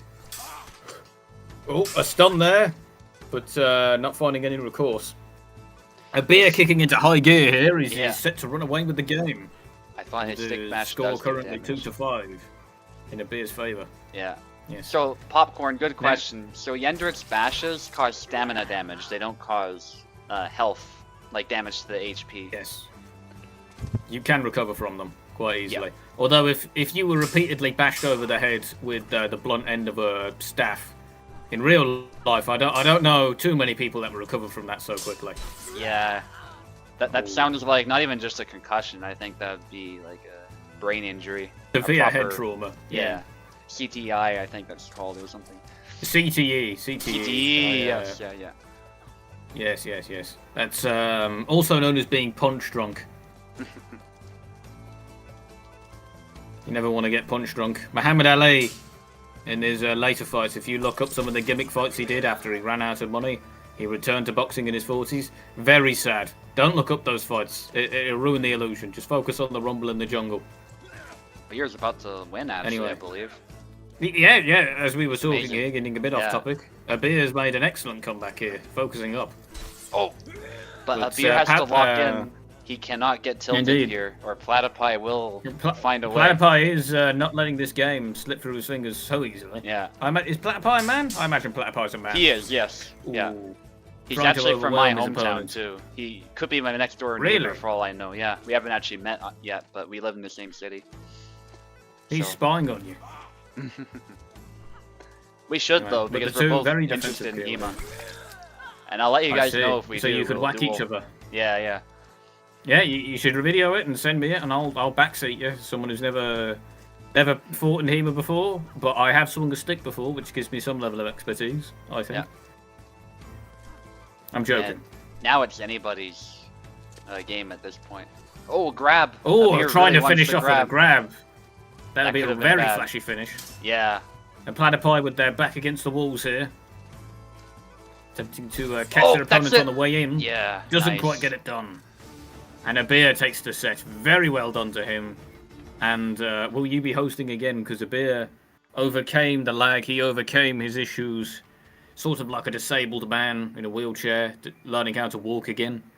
Yeah, and he got it done. I think if we have some other EU fights, we'll look to Captain Adler if needed. But I think I'll host the remainder. Since for the most part, it's been okay. Listen, I'm in the UK. I barely experienced that much lag. Yeah, that's good.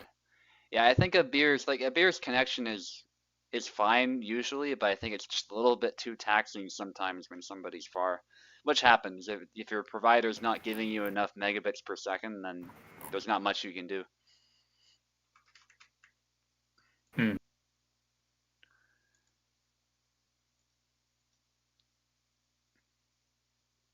Okay. Maestro against Info. Yeah, I think we'll use mine if we can for this one. But we will switch if needed. Yes.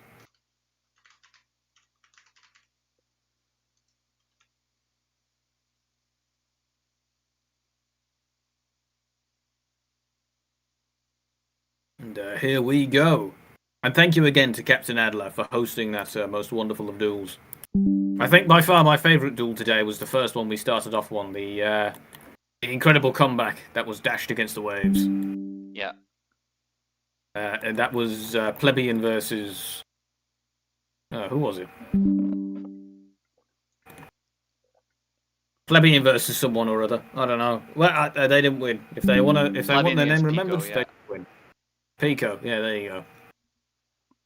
Or whatever. And we're Host isn't sending any video event, which is good. We got 4 more fights. Actually, Piper said he wants to fight, so hopefully Piper sticks 5 more fights. Bloody hell! I must say the waning summer sun still draining me of my energy. I might retire at some point, but I'm good to go for the time being. No worries.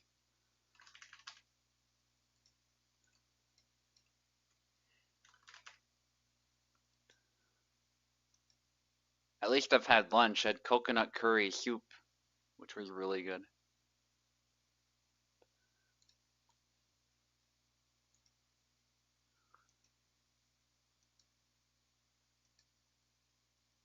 And I will not lie, it was canned, but this particular brand was really good.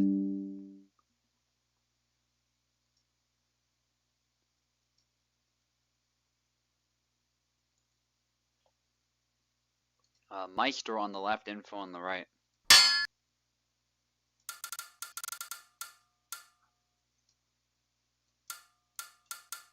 And it was on the thick side too. It's not like almost a stew consistency, which I like for a curry like that. Terribly sorry, old chap. I was getting a drink, trying to stay hydrated in these times. As you should, yeah. I'd hate to think you were being, yes. I'd hate to think you thought I was being rude, but trying to join the game now. I did hear everything. I have wireless headphones. Nice. And what was I saying? I'm getting the client error again. Oh dear. Well, we'll just keep talking then. All right. Oh, I'm tired. Yes, but I'm happy you had a coconut soup. I didn't realise they made those.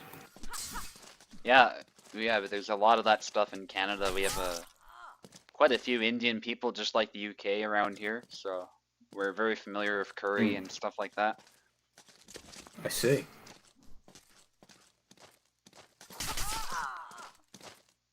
Something I didn't know, though, by the way, is the British Navy actually brought curry to Japan. Curry is not native to Japan.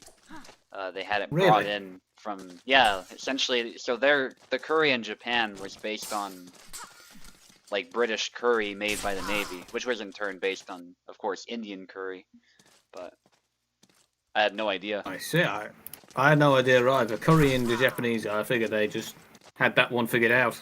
Yeah, but they were very like isolationist for a very long time, so yeah. They didn't trade much. Yeah, they didn't have access to the same degree of spices, I guess, that India did. Yes.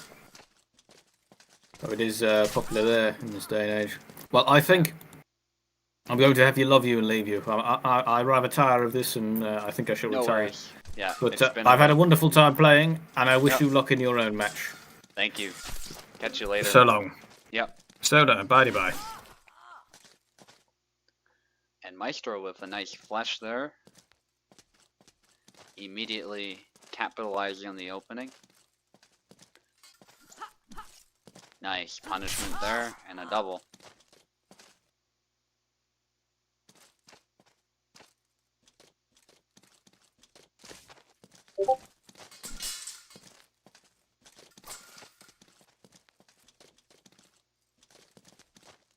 You can, yeah, Max. Just wait a moment, just because they're in the middle of the fight, and then I'll let you in.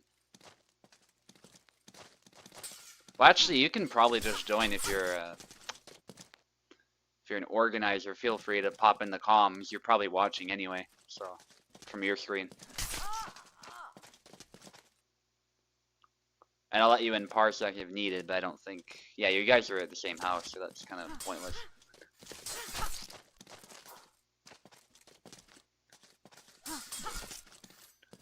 Nice by Maestro.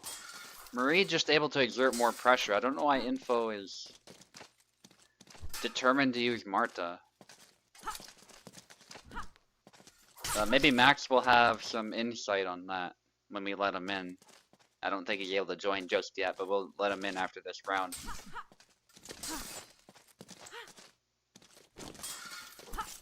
Nice cut to the belly there, squirting some blood. And Maestro just goes in with the dash thrust. Seems to be very good in this matchup, which I'm not surprised by, actually. Inquartada. And a lunge. Yeah, Marie's lunging footwork makes it very difficult for Marta to adapt. Alright, Max. Let's let you in. Alright, hello everyone, So, you had a question, Subutai, about why Info is... Sure, I am Marie. Sure, yeah, you look like Marie. I don't! Okay, well, anyways, the reason why she's using Marta so much is because she's very stubborn. And that's the only reason. She knows that Marta sucks. She has said it multiple times to me. But she will not stop until she succeeds. The certain things that suck. Oh, so like Marie, it's the same type of dynamic, I see. Yes, I guess now that Marie is more mainstream due to the recent buff she got, well, Info being the pioneer and the... yeah, the pioneer she is, she wanted to try something new, maybe give Marta a new life now that she's the least popular, one of the least popular characters in the game. Yeah. So I remember you and Bobo talking about some sort of curry, and this, I don't know how I know this, I just know. Curry, as we know it right now, is not actually the Indian curry. So what happened was, during, as we know, the British colonized India, as it was a very huge hub for trade, spices, and fabric. Well, No way. they discovered something called curry. It was not curry with double R's. It was very phonetic. K-A-R-E. This was an Indian spice that was made from I forgot the name in the English language, but it's curcuma or something like that. Cumin, yeah. It's She survived that. Why not? yeah, she of course she did. You're playing Martha after all. But yeah, anyways, Okay. the curry that was discovered then was featured in a cookbook made by a certain Anne. I forget the surname. Anne. It was a British person named Anne, and Anne, who discovered curry, made curry chicken, and this curry chicken recipe has been modified throughout the ages, and now curry is not quite as accurate to what it was earlier. Yeah. Yeah, food develops over time, so I actually don't find that super surprising. It's super interesting though. Because I knew Britain like has its own version of curry, despite people saying like they don't like spices there. They absolutely do. Oh, absolutely! They conquered worlds for it. Actually, that's how much they like it. It just so happens that the native British cuisine doesn't have a lot of spices, just because they didn't have many in their homeland. That's all it is. Yeah, but I think it's wholesome in its own way, though. I don't think it's bad food. It's just different. I think you yourself said it. In one of my, I had a question for you, a culinary question about Mongolian cuisine, if you remember that. You said that they didn't have a lot of spices as well, and the spice in Mongolian food only developed later, as the Khan conquered. What was it, like all of Asia? How much of Asia did Khan conquer? Most of Asia. He did not conquer India, but he got close to India, and it wasn't just Genghis who did that. Like his those who came after him also carried on the conquest, but they took China, they took basically the entirety of the Middle East, they took much of what's now Russia, they even went into Poland and Hungary. They didn't conquer those territories, but they made them tributaries. They made them pay tribute for a little bit and caused havoc there. So that's how far they went, and they even tried attacking Vietnam, but that didn't go super well. History rhymes quite a bit, as you can tell with that one. Yes, it does. Vietnam is really hostile terrain. Yeah, it's very weird. I thought only the Vietnam War was the case where much poorer equipped and less powerful country wins against a massive superpower. Because, as we all know, the Mongolian Empire was quite the superpower at the time. Like you said, conquering even the likes of Poland. Yeah. Well, not conquering, making them pay tribute. The Mongols didn't take Afghanistan, though. People say Afghanistan is the graveyard of empires. Not the Mongol Empire, though. The Mongols swooped in and took it, so. And Kazakhstan, Uzbekistan, like those types of places, too. Well, of course, it wasn't called Uzbekistan at the time. It was just the land that is currently Uzbekistan. Is that okay? Yeah, a lot of that territory is like the Khwarezmian Empire and stuff like that. So. I have a question. What makes Vietnam so resistant to attackers, even if they outnumber and out strengthen the defenders? I think it's just that it's tons of jungle. It's just very difficult terrain to move through. So if you're used to fighting on open fields, especially if cavalry or just fighting conventionally in general, it's very, very difficult. So the Vietnamese have developed a method of fighting in the jungle that's quite a bit different and is adapted to their homeland. And so over time it becomes very difficult to sustain a campaign. And jungle is actually, it's very tough, believe it or not, to get drinkable water in that type of environment because it doesn't settle on the ground so easily in a lot of spots. Like often it's just swallowed up by the plant life and stuff. And so you dehydrate really quickly in the heat, and it can be very difficult to actually get usable water in some parts of the jungle. I think what actually a lot of the Vietnamese success. I remember seeing a video about that. A lot of Vietnamese success during the Vietnam War in the 60s and 70s was just American troops very foolishly drinking river water, which was Yeah. full of malaria and typhus, I believe. Yeah, all Oh, sorts so- of diseases. And there's bugs too. You can't discount the malaria, mosquitoes, and yellow Oh, fever, what? all this GG's. other stuff. Yeah, nice, GG's.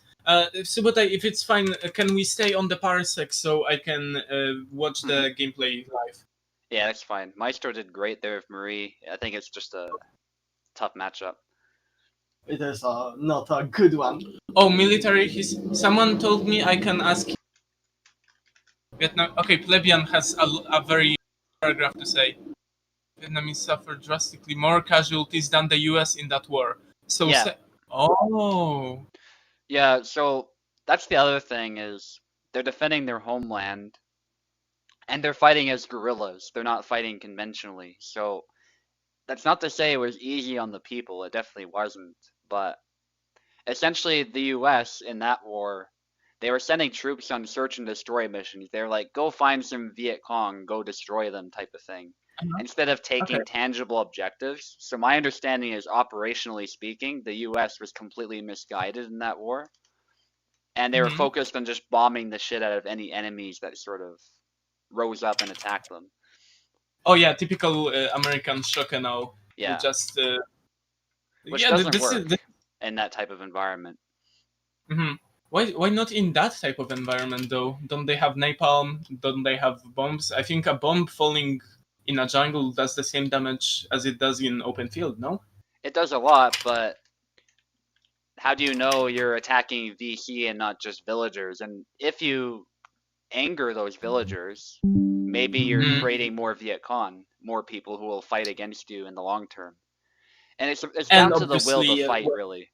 The Vietnamese still wanted to continue fighting. The Americans were like, we're losing too much manpower. Maybe we'll win eventually, but it's just way too expensive.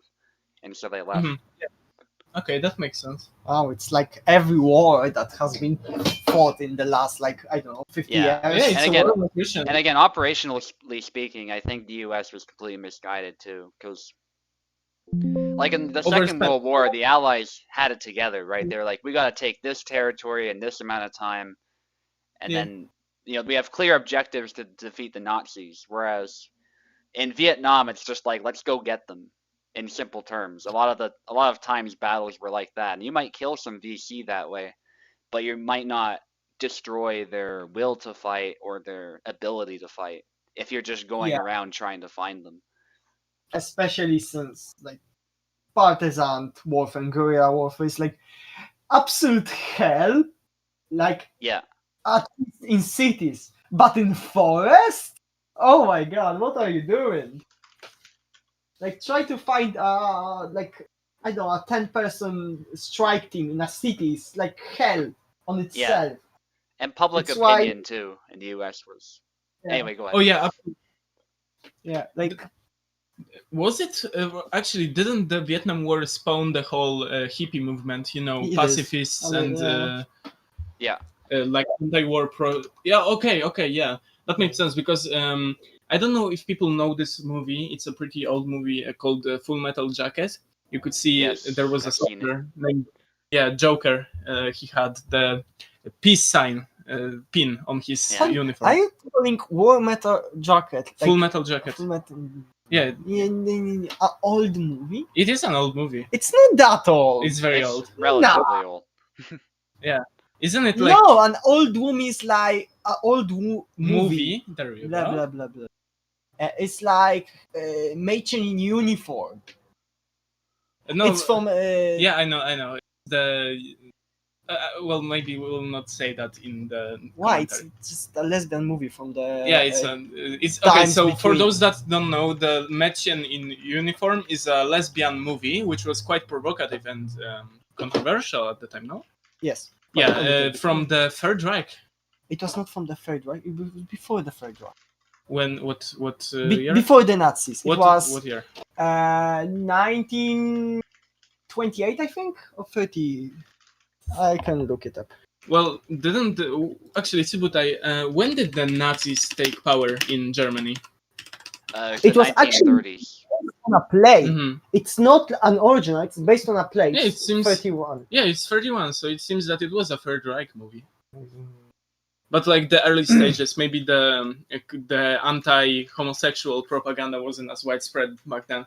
But we're diverging. It was based on a theater play. Yes, it isn't like it was like being made before. Uh-huh. Okay.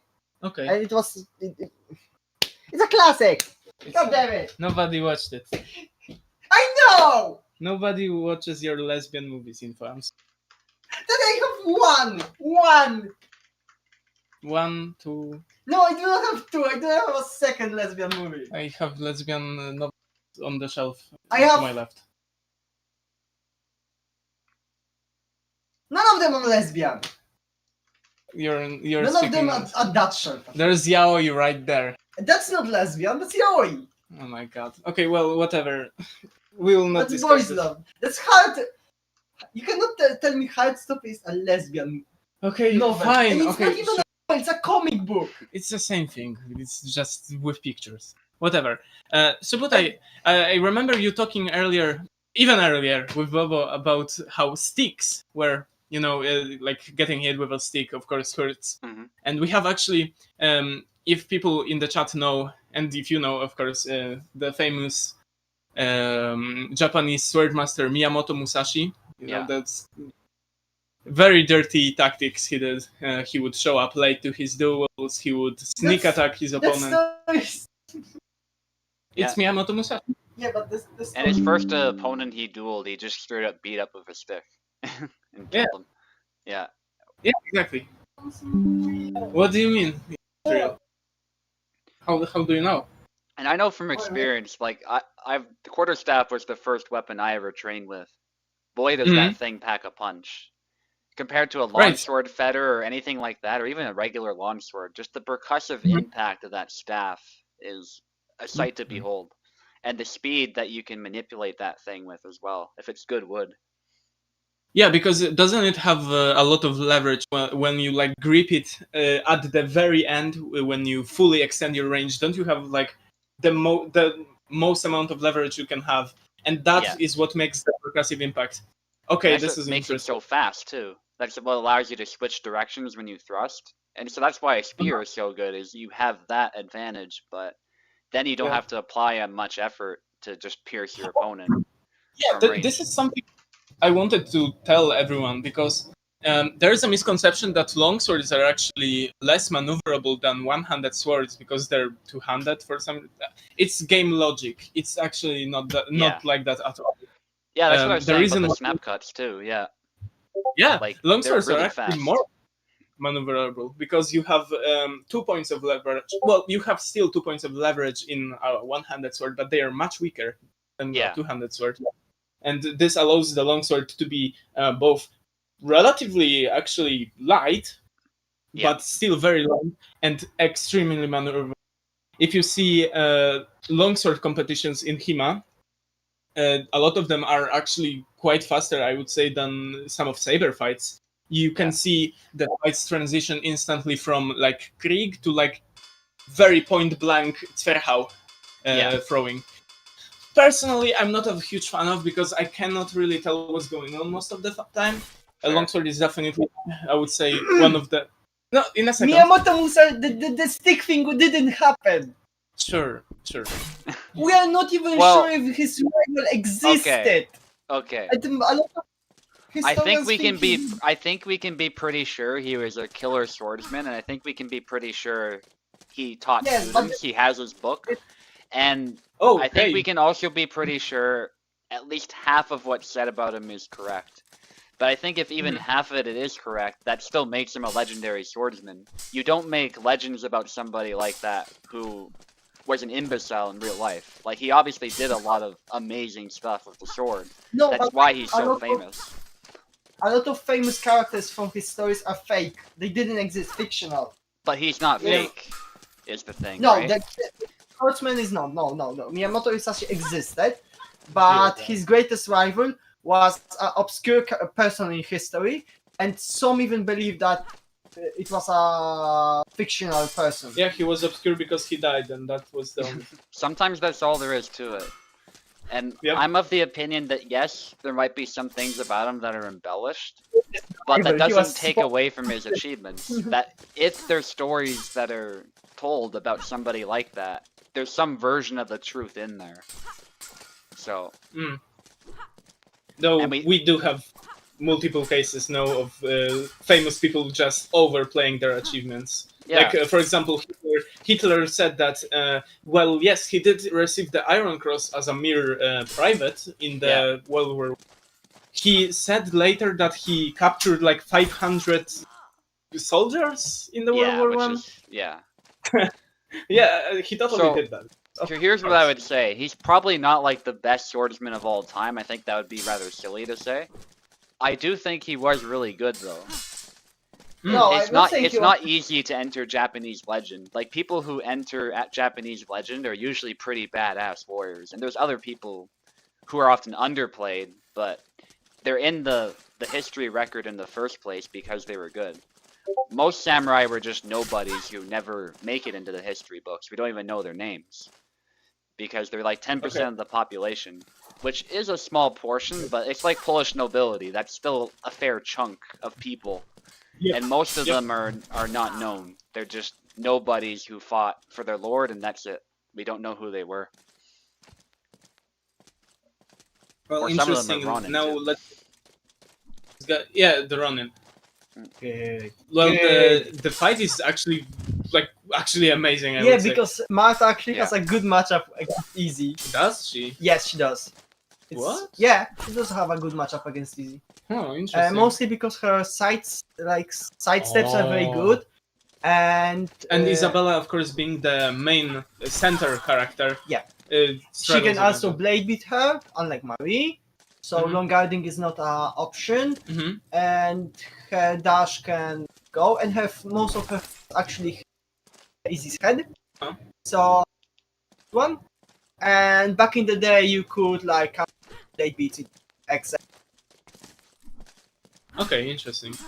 Though of course the damage is damage black and is white to be matchup. Yeah, and I see her guard is actually. Yeah, I see it. I see it right now. And surprisingly, she doesn't get blade beat. And some other attacks that those are something help one players. I'm guessing that Rat is the one playing on the left side right now. Also, pushes. Yeah, I see. Well, Rat is of course doing an absolutely excellent job of demonstrating what Info just said.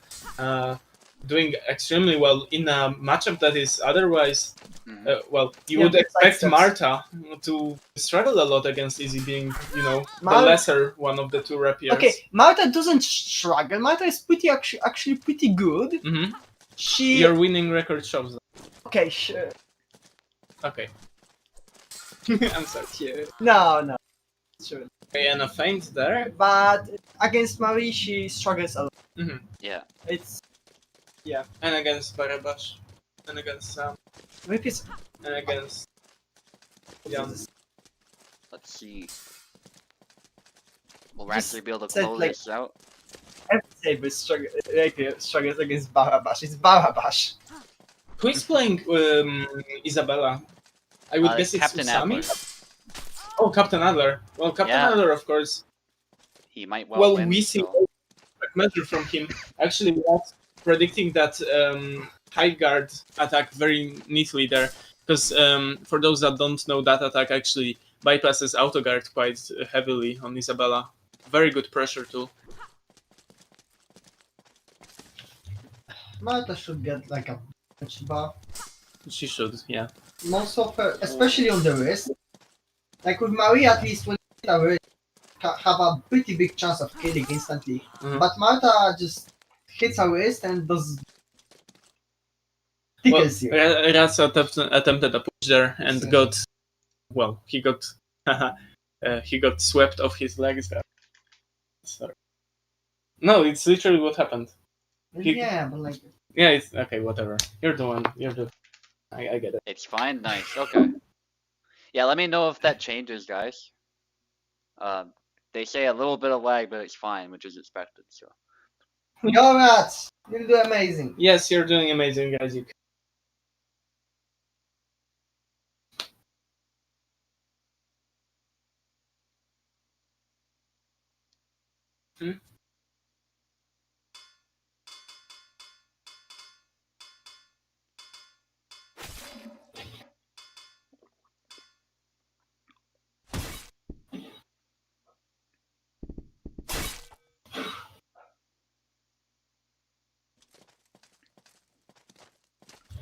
Ooh, now Card! That's a good pick for me.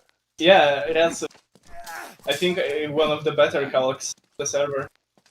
And against Azera, this is gonna be a very well balanced match. Very good cat from Yeah, Yeah, very that's nice. good.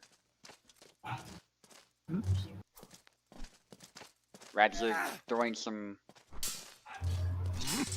cuts. Ooh. Good exchange so far.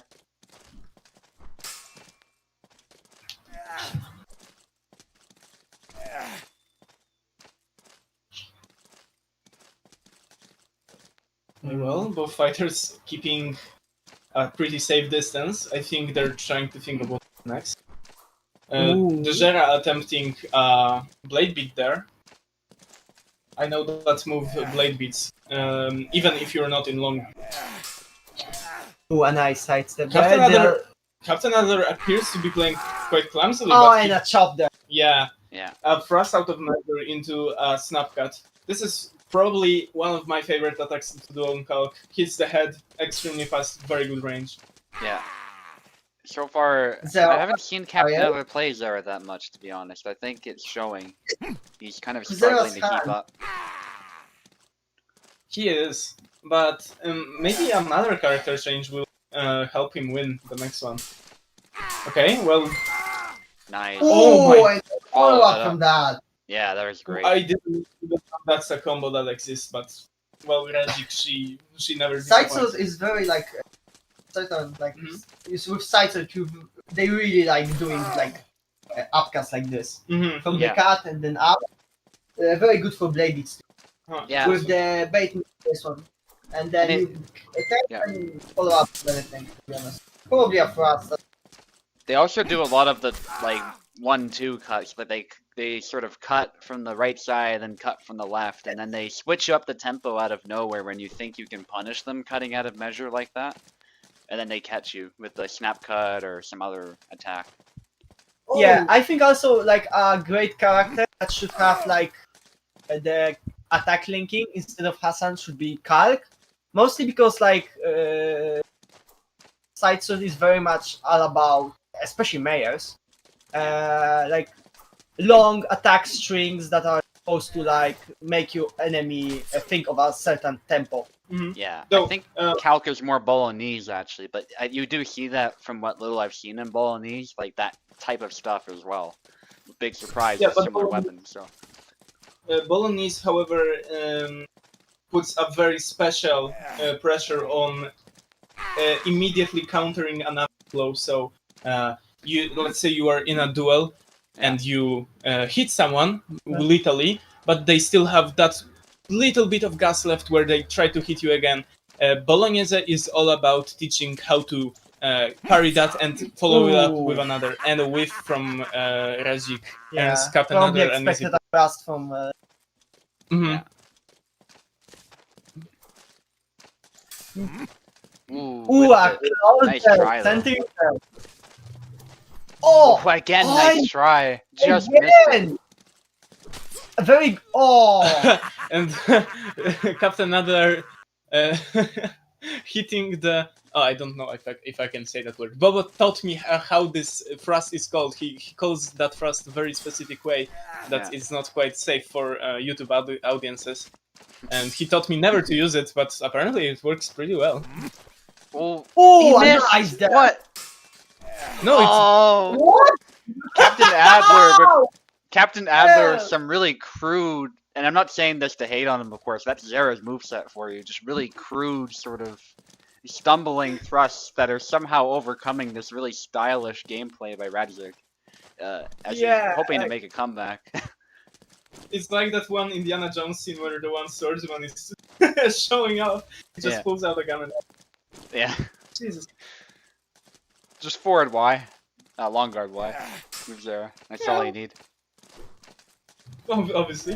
There's not much to it. Nice. Oh, and the fight step. Read like a book. Great. Great from Ratsy. Amazing. We love to see that. Oak also agreeing that this movie is horrible. But Oak, I have video evidence that it actually does really well.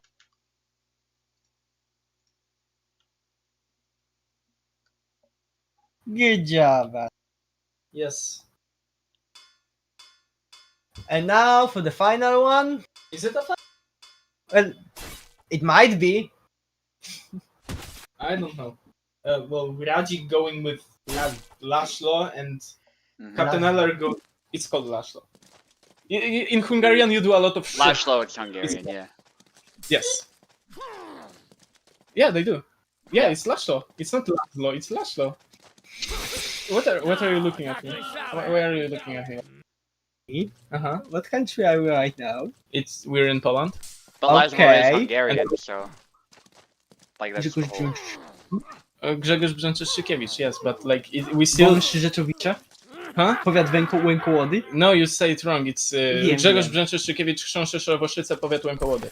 Grzegorz Brzęczyszczykiewicz, Chrząszcze Rzekowice, Powiat Łękołody. Yes. Yes. But yeah, they say a lot of sh in Hungarian. They say a lot of shit in Polish too. But even more in Hungarian, trust me. No, If no. you read Arlo's like Hungarian Well, saber, that's why the Fokos is the Fokos, not the Fokos. Yeah. Right. Yeah. Exactly. They do have the S sound in Hungarian too, though. It's just Ooh, for that different was nice. combinations of letters. What is going on? Yeah! Laszlo has such little range. It's crazy to see, but when you actually play him, you realize that he doesn't have a lot of range. He has similar range to Marina, from what I found. And Yeah, but the move speed, look at that! yeah, this matchup is quite a polar opposite. Tarnowski being a slow, heavy-hitting fighter, and Laszlo being a very fast, but well, not heavy-hitting. Ooh, and fighter. did not trade well. Well, of course he didn't trade well. It's Tarnowski. And it's Laszlo too, it has to be said. I know people make a lot of propaganda about his weakness. I think they exaggerate it, but it is true, nevertheless, that he does not hit quite as hard. A trade will not benefit him. Instantly. Got hit once, tired. Sure. Well, this is what happens when they don't. Oh my god, and a clean up in Captain Adder winning a point there. Despite it's still visibly hitting his head. Oh, happens. There you go. Ooh, and the chop there. That was surprising, but good job, Radzik.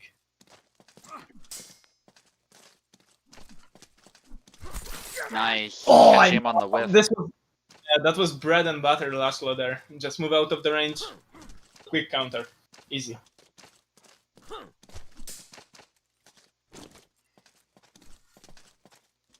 Both trying to snipe each other. Uh-huh. Not wanting to They seem to- overcommit. Yeah. They seem to try and bait each other into doing. Oh, an attack. Okay. What? Here's a body yeah, hit, well- not a head hit. So Yeah! Oh, body hit with Laszlo. yeah, body hit with Laszlo, not gonna kill Tarna, I'm afraid. Ooh, and off the hand. Very good hand snipe there, though. Yeah. That was perfect measure too. Tana really like Cap doing some good baits here with Tana's Yeah. second intentions and actually sometimes doing like a first intention to just Yeah, playing against Tarna is really. It's really stressful, I would say. It's a little. it's a waiting simulator. You don't really know. Yeah. And you don't know if you're gonna miss the chance. It's like someone Ah, pressing and a gun Mari- here. Oh, Mari Mirror, yes, finally. We've been waiting for this. Mari Mirror. Okay, so Cap is on the left, Ratsik is on the right. So far, the duel Oh, Cap got Oh, first never mind. tap in, doesn't kill. doesn't kill. It's a forward. Oh, Oh, nice. and then land. What can you say about the lunge info? The first lance is good, the second one is useless. And she's wrong. I am not! Oh, I missed close the triangle. Triangle again. Yeah, Nice this side match step. has. Yeah, The second launch has only a couple uses, and it's when your first one doesn't connect and you can connect with the second one. Yeah. Other one, it's shit. Don't do it like others. This first one, and like do it like you do turn as second intentions. Like combo. Okay, sure. Look at the distance and think about it. Can I? Oh, the cut there. Oh, nice string I there. think that was a true combo there. Yeah. Yes, it was. Yeah. Not a single frame to react, just insta-locked death. The duel was pretty much over. Well, the blades Oh, and get the double- tied up, but the grab, Oh, and nice. the grab! A bind into a pretty close grappling match there. Fabrice Yeah. actually mentions that a lot. Yeah, it does happen sometimes with rapiers, and it gets messy when that happens. It's Oh, often, especially if daggers, you can imagine, like, both people get stabbed when that happens. That's why I keep saying knife fighting is suicidal, borderline. If you get close like that with daggers, it's bad. Oh, try to grab. Oh, Oh, lovely. Just panic. That Yeah, was just neutral. Why thrust with a rapier anyways? Yeah, Slash just... at the head. Oh, blade away, blade away. oh, and he paid for it. He paid for it. Got Yeah. lucky there. Get the cutty. Yeah, you can't showboat too much in this type of a matchup. That range that you think you're safe might My be God. a lot further away. That high guy is Reality. completely wrong. Yeah. Okay. The up. You can get on your Fabrice rant in a second. Okay, so like Mari's up guard is completely wrong based on like Fabrice manual, because what it is a modified guard that you use when you have a rapier and a dagger. And Mari does not have a dagger, and her footwork is wrong. Yeah. So how that guard works in real Fabrice manuals is you stand both feet close together like you would normally. And you bend forward. Yeah, you bend forward with with both of your parrying weapons, which is the rapier and the dagger, being next to your head. Yeah. This presents 0 openings, and you also the only opening is the head. Yes, the head is the opening. Yeah, there's always Yeah, an opening. I get what you mean, yeah. And this provides. Isn't this like 3-1 right now? I It's don't know. 2-2. Oh, okay. Okay, who went with Connor? I think Captain Eller went with Connor there, no? Yeah. he Didn't did. Rats like... Wait, Rats went with Marie. Oh, yeah, Martha. Martha got lost? Yeah. Marshall lost, yes. Oh, okay, yeah. Whoa. Oh, Oh, and again. it's okay, it's just a combo, calm down. It's a... Just a combo, calm down. It was Yeah, perfect. Connor So- hates being blade So beat. that's The back one. so that's Blade beat on Connor, of course, being very brutal. Yes.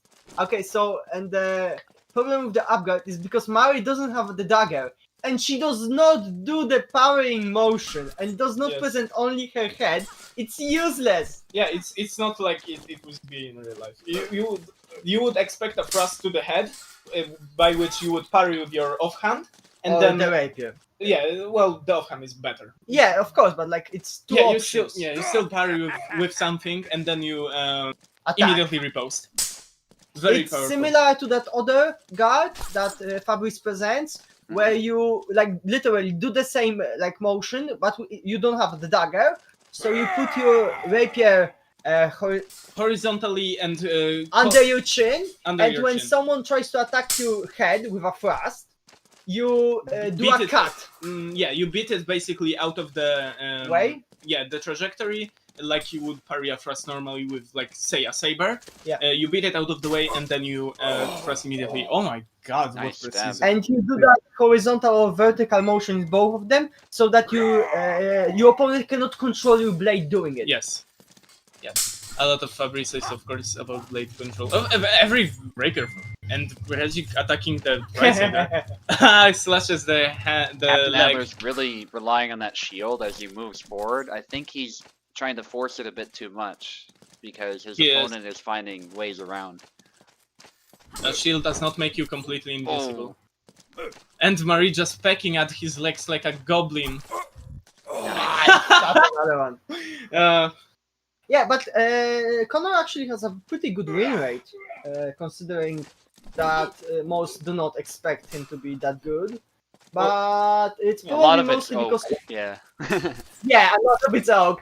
The same with Laszlo, to be honest. Laszlo has a high rate. Yeah, a lot. It's probably because Laszlo is one of the safest characters when it comes to like winning with a lot of flags and losing practically none. because Mostly of us? because of Oak. Oh yeah. Oak just absolutely destroys our statistics by existing. Yeah, stop existing. Oh, we need the statistics. Now stats are like broken anyways. Yeah. We have too little people. Yeah, with a community as small as this one, I think looking at statistics proves to be quite deceitful of how good our character is. Yes. And Rajik finding that gap there, I think this is very good representation of how you should counter Connor with Marie, because there is always. Oh, and the back line. Instant cancel of the Yeah? push. And, yeah, that was a back line. Yeah. That's good. Connor surprisingly opens his head up a lot during a lot of his Yeah, attacks. Connor is more open than Marina, especially Duke Longard. His attacks are really Marta- crude too. A lot of the Yes, time. yes. And Marina does the same thing. She can just like literally get her blade between the sword and the shield because there's an opening there, and just stab you. Oh, interesting. Unlike with again, like the guy grabbed that probably. Rajik, Rajik probably trying to grab, but didn't quite get the range right on the. No, jumper. they're good. It's just I don't the know animation. about One didn't cancel the push, or two just Okay. it wasn't fast enough. Oh. You cannot just stop everything. You need to dash there. Uh-huh. So if your opponent like starts very fast on the attack or like Okay, that's predicts it, you're gonna get. Ooh. interesting. Rajik not quite capitalizing on all the opportunities Captain. Though those opportunities might be Baits. baits in disguise, exactly. Now that Captain Adder is just one flag away from losing, he seems to be very passive right now. Oh, What trying to was grab. He needs to stop Yeah. doing that or he'll lose. Yeah. That's don't grab. Don't grab. Oh, we're not supposed to give out advice to the competition. That's not good. That's not advice. That's Well, I mean, That's advice. a little bit. Yeah. That's literally it. oh, he went low guard to. Oh man, as a bait. This Bait. is- but- Range was deceitful there. It seems that the victory, the quite decisive lead, got to Rajik's head there a little bit. Oh Now wait, he deliberately gave up those flags. Oh, did He he? says now this is more exciting. Or this is more exciting. Yeah. It My is really, God. it is more exciting. It is. I love it when people just give out flags like that. Yeah, and then you watch him still win. That'll be a flex and a half. Yeah. Or lose. That would be interesting. If you Yeah. lose, Rajik don't know what Yeah. to say. That was Might feel a little bad if you lose, but oh well. Yeah, I don't know. It's part of the And if fun. it's about like having fun, then Yeah, what do you USFC care? is having fun. That's what I If it mean. wasn't- Yeah. Yeah. If it wasn't all about having fun, I would pick Samuel every fight and not go play. Oh, and he got it. Nice. Look at that exchange though. Like Rajik baited with the thrust, and then Captain Adler took it sadly. Well, exposed himself. Excellent fight, both of you.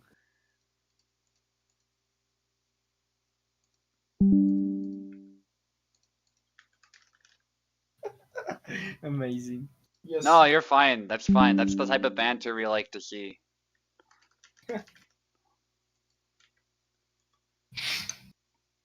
God, I love USFC. Yes.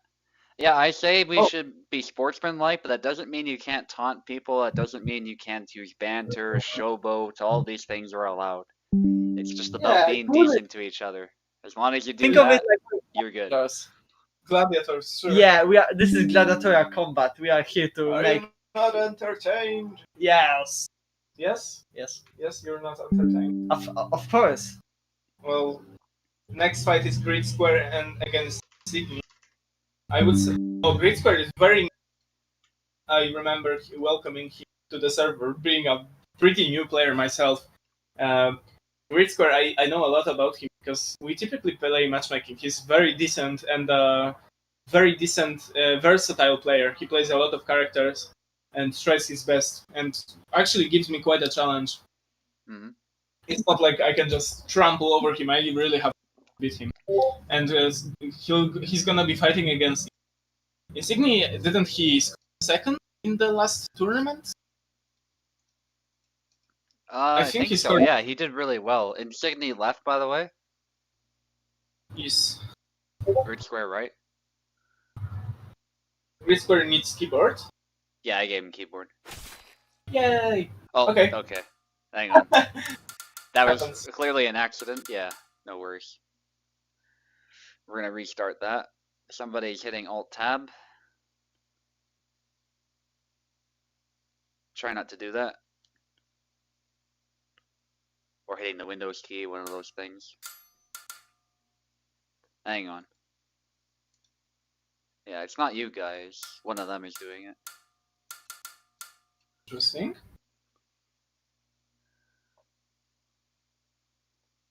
Let's try again. Grid Oh. Square with Calc against Yeah. Jan. That's interesting. I would say Jan has the advantage, to be honest, but I have been surprised lately with how well Calc can do against Saber characters, specifically in good hands, especially if you're really good with him, like Eve is, for example.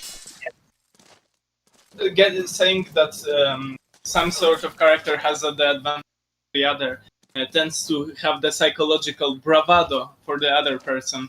That, oh, I can just attack into the other person. Of course, nothing will happen. I have the advantage. And then Calc being... That can just like literally fly over Jan. I don't know. During the try. Yeah, it hit the corkscrew, so weird stuff happened from there. This is a very cool match. Because, as we know, Jan is very good with thrusts and with cuts, same as Kalkstein. So we have a very cool hybrid matchup there. I like to see that a lot. Yeah, but I think Kalk is more about the setups here and like punishers, while Jan can have a little bit more aggression. Yeah, he can dictate the pace a lot better. Exactly. Yes. Oh, that's it. Yeah. Oh, nicely done, both of them. Push cut to the face. I'm really liking those exchanges. These are amazing. Yeah, so far Jan a little bit faster. I think that's one of the big problems Calc will have. He has range a little bit on Jan, but not much. And the speed is definitely in Jan's favor. Yeah, absolutely. Calc, I'm not a Calc player, but I can safely say that Calc is very awkward to play with. I feel awkward playing him. He feels robotic, which, you know, he is fencing in a very robotic style himself. Yeah, from books too. So he's trying to follow like the depictions as closely as possible without practical experience to back it up. Does it not remind you of like New People to Hima? Like New People to Hima always try to hit that perfect form all the time. Yeah, I did. Info does that. You probably did that. Everyone who did Hima did that. everybody. And, but people who actually fight, they actually fight in tournaments and stuff. They're not like, well, my feet need to be here at all times. My feet need to turn like this. They're more like, is my sword hitting the other guy and I'm not being hit? Brilliant, I did my job, type of thing. Yeah. If you see a lot of like high-level Hima fights, you might think, oh, they're so sloppy. They're not keeping proper technique. But the technique is actually there. It's muscle memory. Yeah, muscle memory. It's like karate. With karate, you know how you have those silly forms where you put the punches and the blocks are very accentuated. Yeah. This does not work in real life combat, but it does train you with muscle memory. Yes, all karategas that fight like in the ring, they don't keep perfect composure like that. The perfect form, wax on, wax off, so to speak.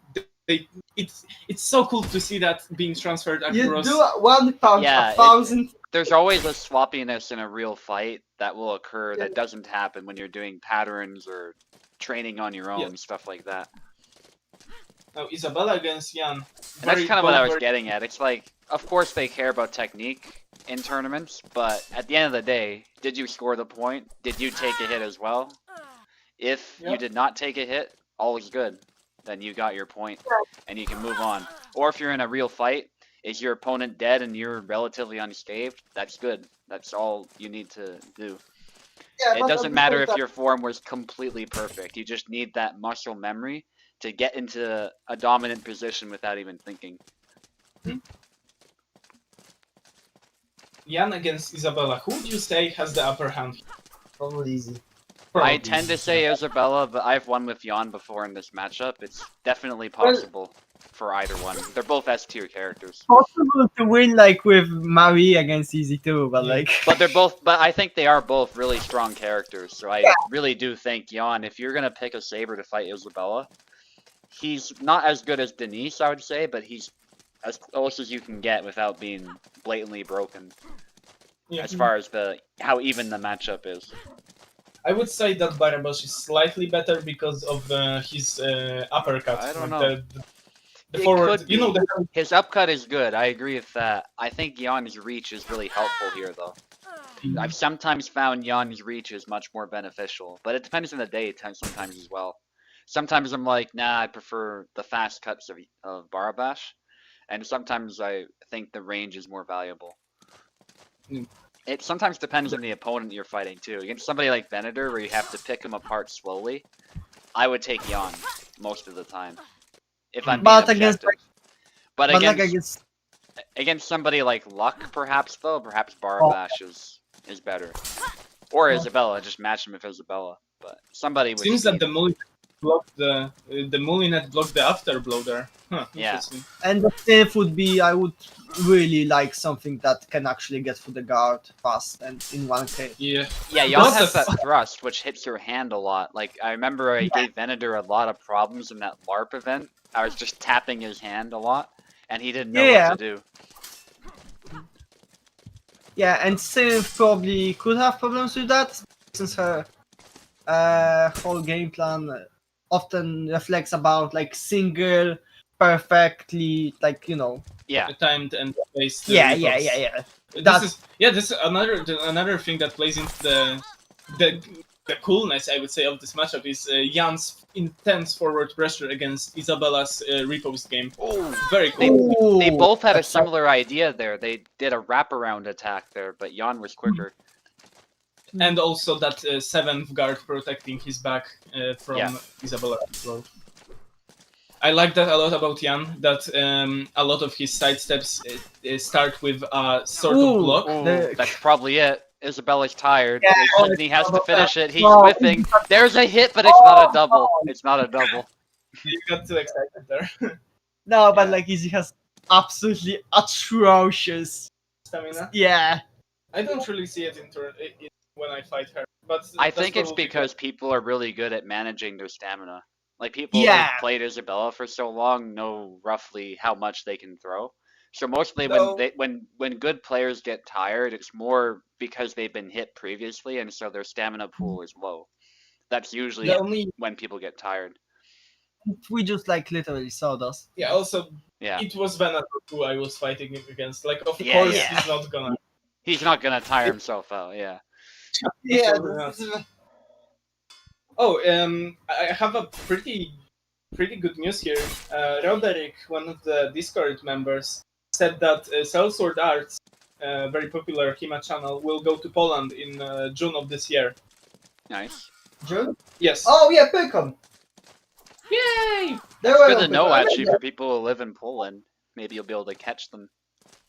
Depending on I met them. It was fun. They had a class about choreography with a longsword. It was fun. Nice. I have uni. In June? Oh, nice. I think I have like. Wait. You have university in June. Yeah, that's. Sydney needs to lock in against this Marie. Huh. Yeah, like I have classes. Shit. Okay. Dude. Jan, especially since I have like exam. Jan against Marie is a very balanced matchup, I would say. Of course, Marie having superior range and a bit faster attacks with the thrust. Though Jan has the blade beating pressure of the long guard chop and the YY combo. Yeah, like that. But the YY Getting- combo you cannot afford to whiff on Marie, or you're gonna get hit every time. No. You cannot whiff that. The double launch earns. Double launch. It's true of Bara too. If I spam YY and get sloppy, most Marie mains will punish it. It has to be very deliberate. It has to land right away. Interesting. Okay. Yeah, Blade, the auto guard, Blade will do anything. But if you just spam it, I'm gonna literally just get your timing and triangulate. Yeah, just the core of fencing, just mind games. It's very cool to see though. Yeah.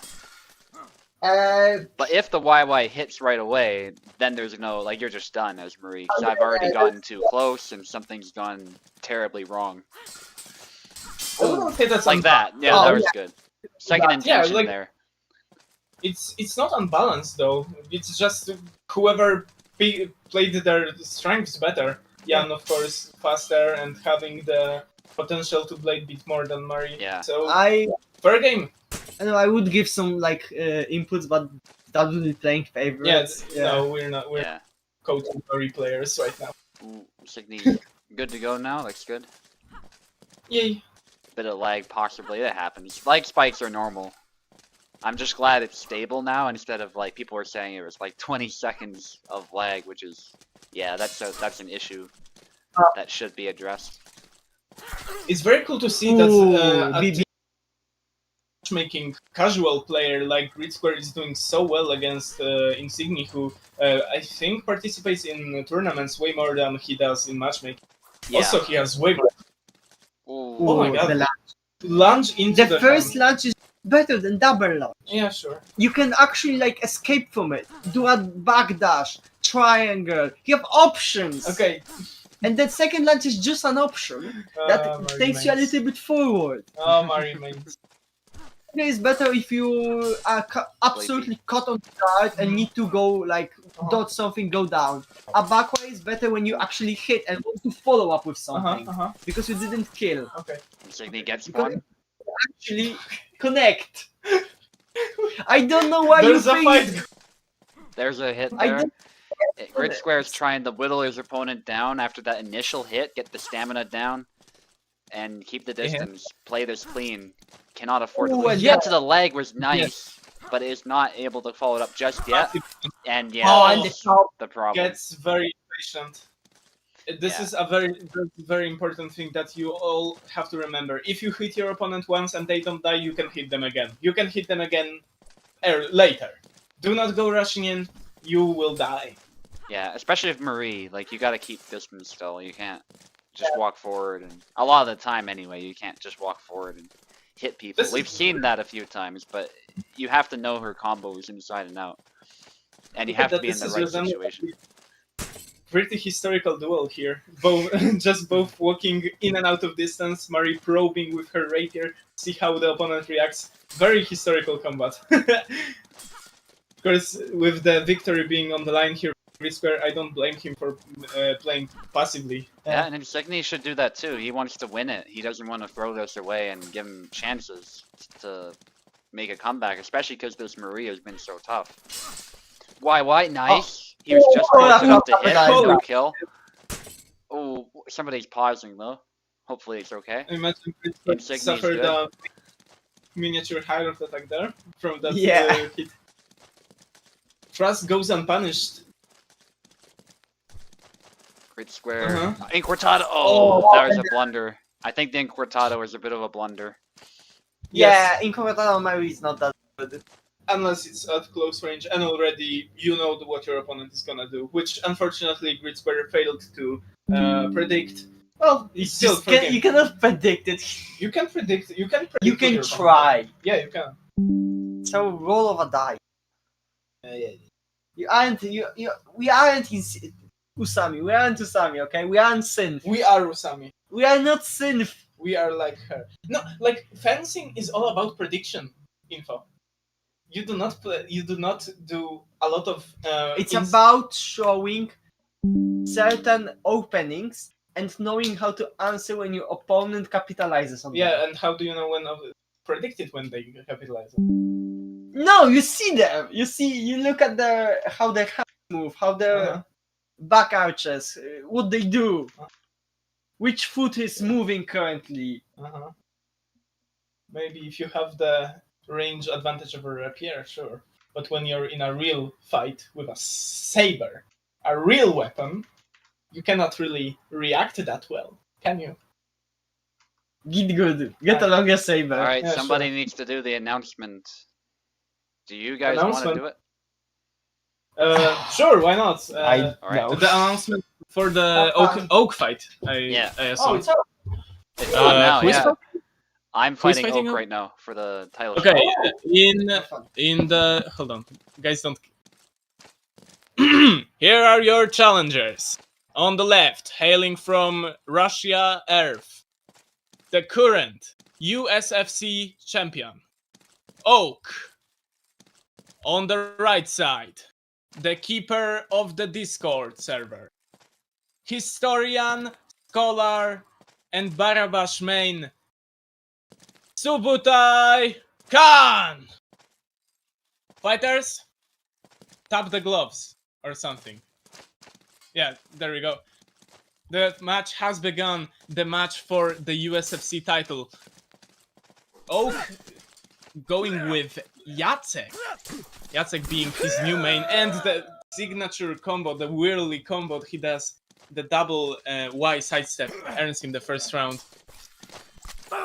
SUBUTAI, with his unwavering pressure, goes through Jacek's defenses and wins a double there.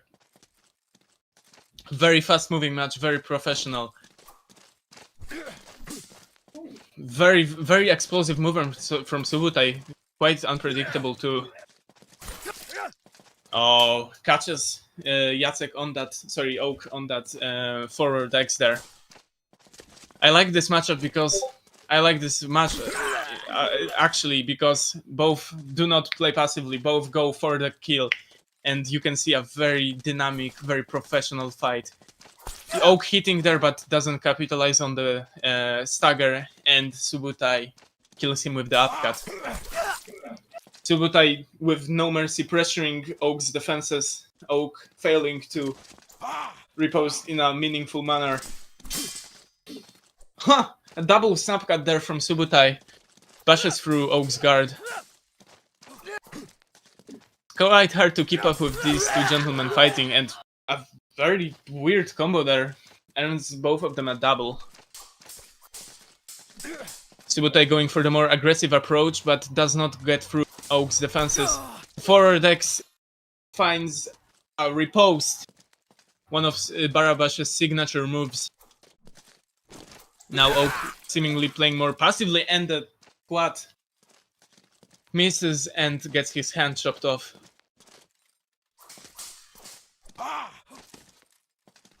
Nice exchange there. Nothing fruitful though.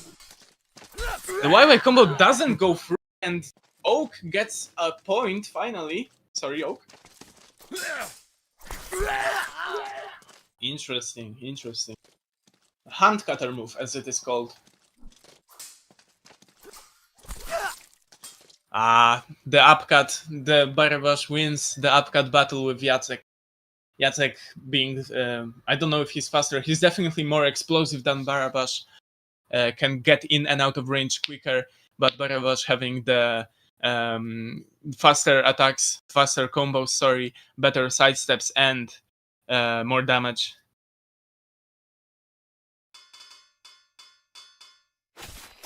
Oak staying with Jacek, and SUBUTAI staying with Barabash. This is round 2. Score is 1-0. Probing each other's defenses. Forward X doesn't... What the well, interestingly, SUBUTAI doesn't kill Jacek there. And a double.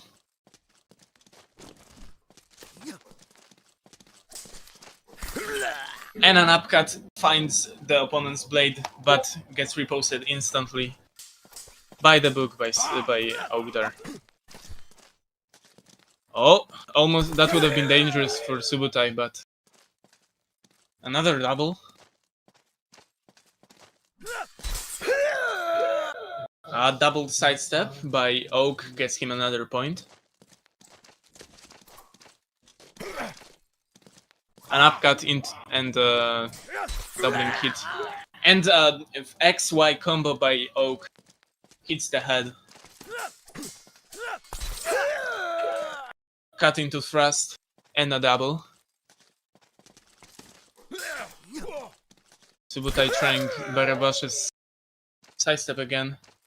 Longer chop and a sidestep, another double. Oh, perfect upcut repose there into a YY. Subutai gets his first point. Oak getting a bit too overzealous with the range there. Barabash more dominant in that closer range. Gets his hand chopped off though. Jesus Christ, what a brutal match. Forward X. No riposte from Subutai. And YY catches Subutai out of nowhere. And another YY from Oak. Again, his signature move makes it work very well. Subutai trying to pressure his opponent, no success though. And another perfect parry riposte into a high cut and YY. By the book Barabash there. Snap cuts.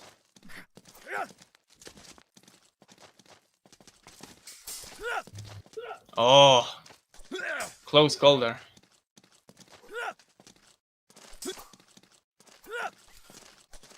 Oh, the thrust finding its target.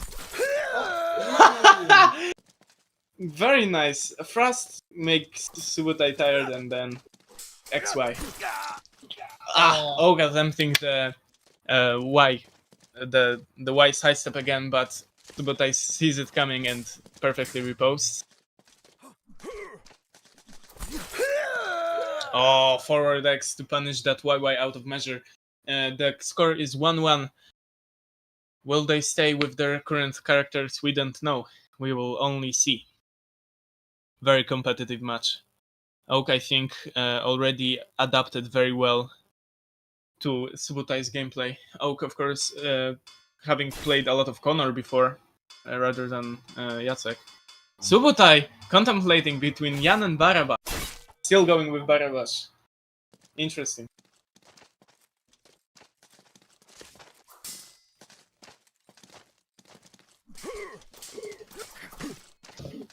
Huh? Oak pressuring the guard, but gets reposted. Not killed though. Oh, and a high guard chop, I think. Went through the auto guard there. Very precise timing and spacing from Subutai. Perfect. Perfect repose by Subu. Again. Oak falling into for the baits that he is setting up for him, unfortunately.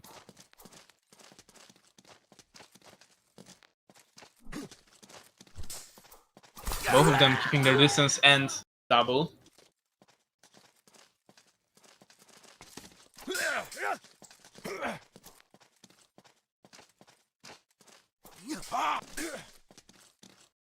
Quick little exchange there.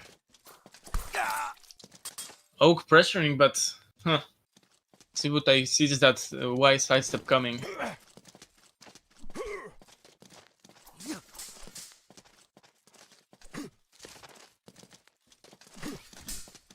Oh, high guard. Sorry. Oh my. Okay, this was. I don't know what happened. I'm gonna be honest. I don't know what happened.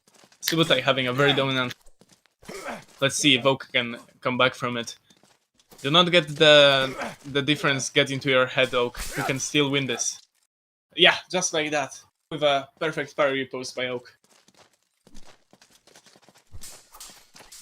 Seemingly trying to keep on using his successful, so far successful Y combo, but I think Subutai sees it coming still.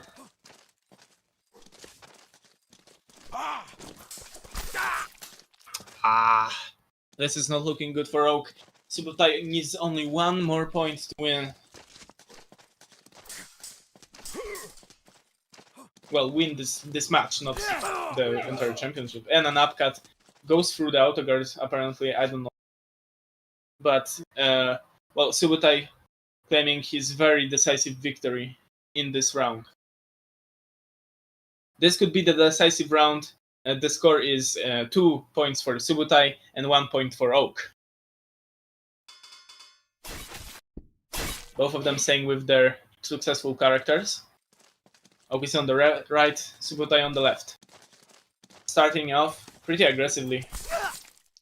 Yeah, you cannot beat Berevesh on that upcut.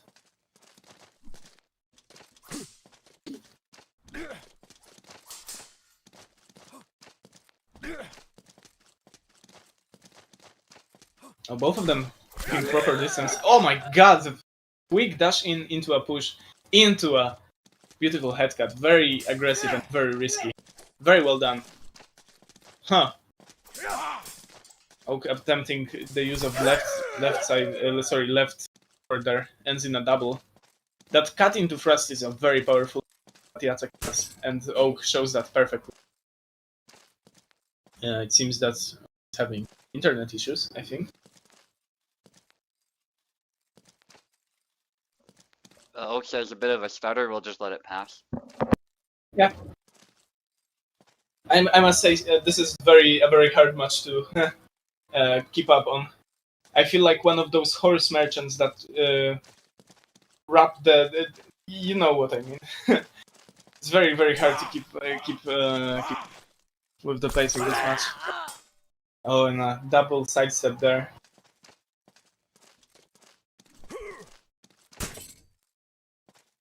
Oak still experiencing stutter, I'm guessing. I can see it too. Let me rejoin. Yeah, no worries. I don't want to fight Oak at his worst with the lag, so take your time. Is it not possible to perhaps switch hosts if the lag gets bad? Yeah, we can do that if it gets bad. Or switch to Steam. Sometimes Oak needs that, I find. Okay. Because Oak is not the only one getting lag right now. Say that the gameplay I'm seeing is a bit stuttery. Oh my god, guys. Oak again pausing. Okay, he says to wait it out.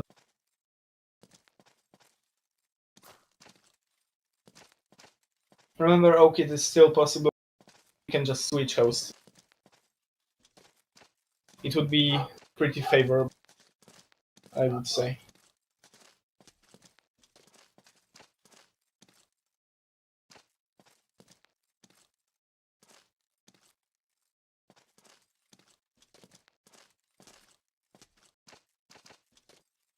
Oh, Clemena going on a very huge rant about Jacek.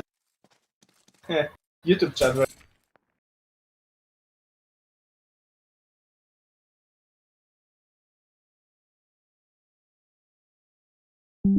He's saying that left foot forward way into...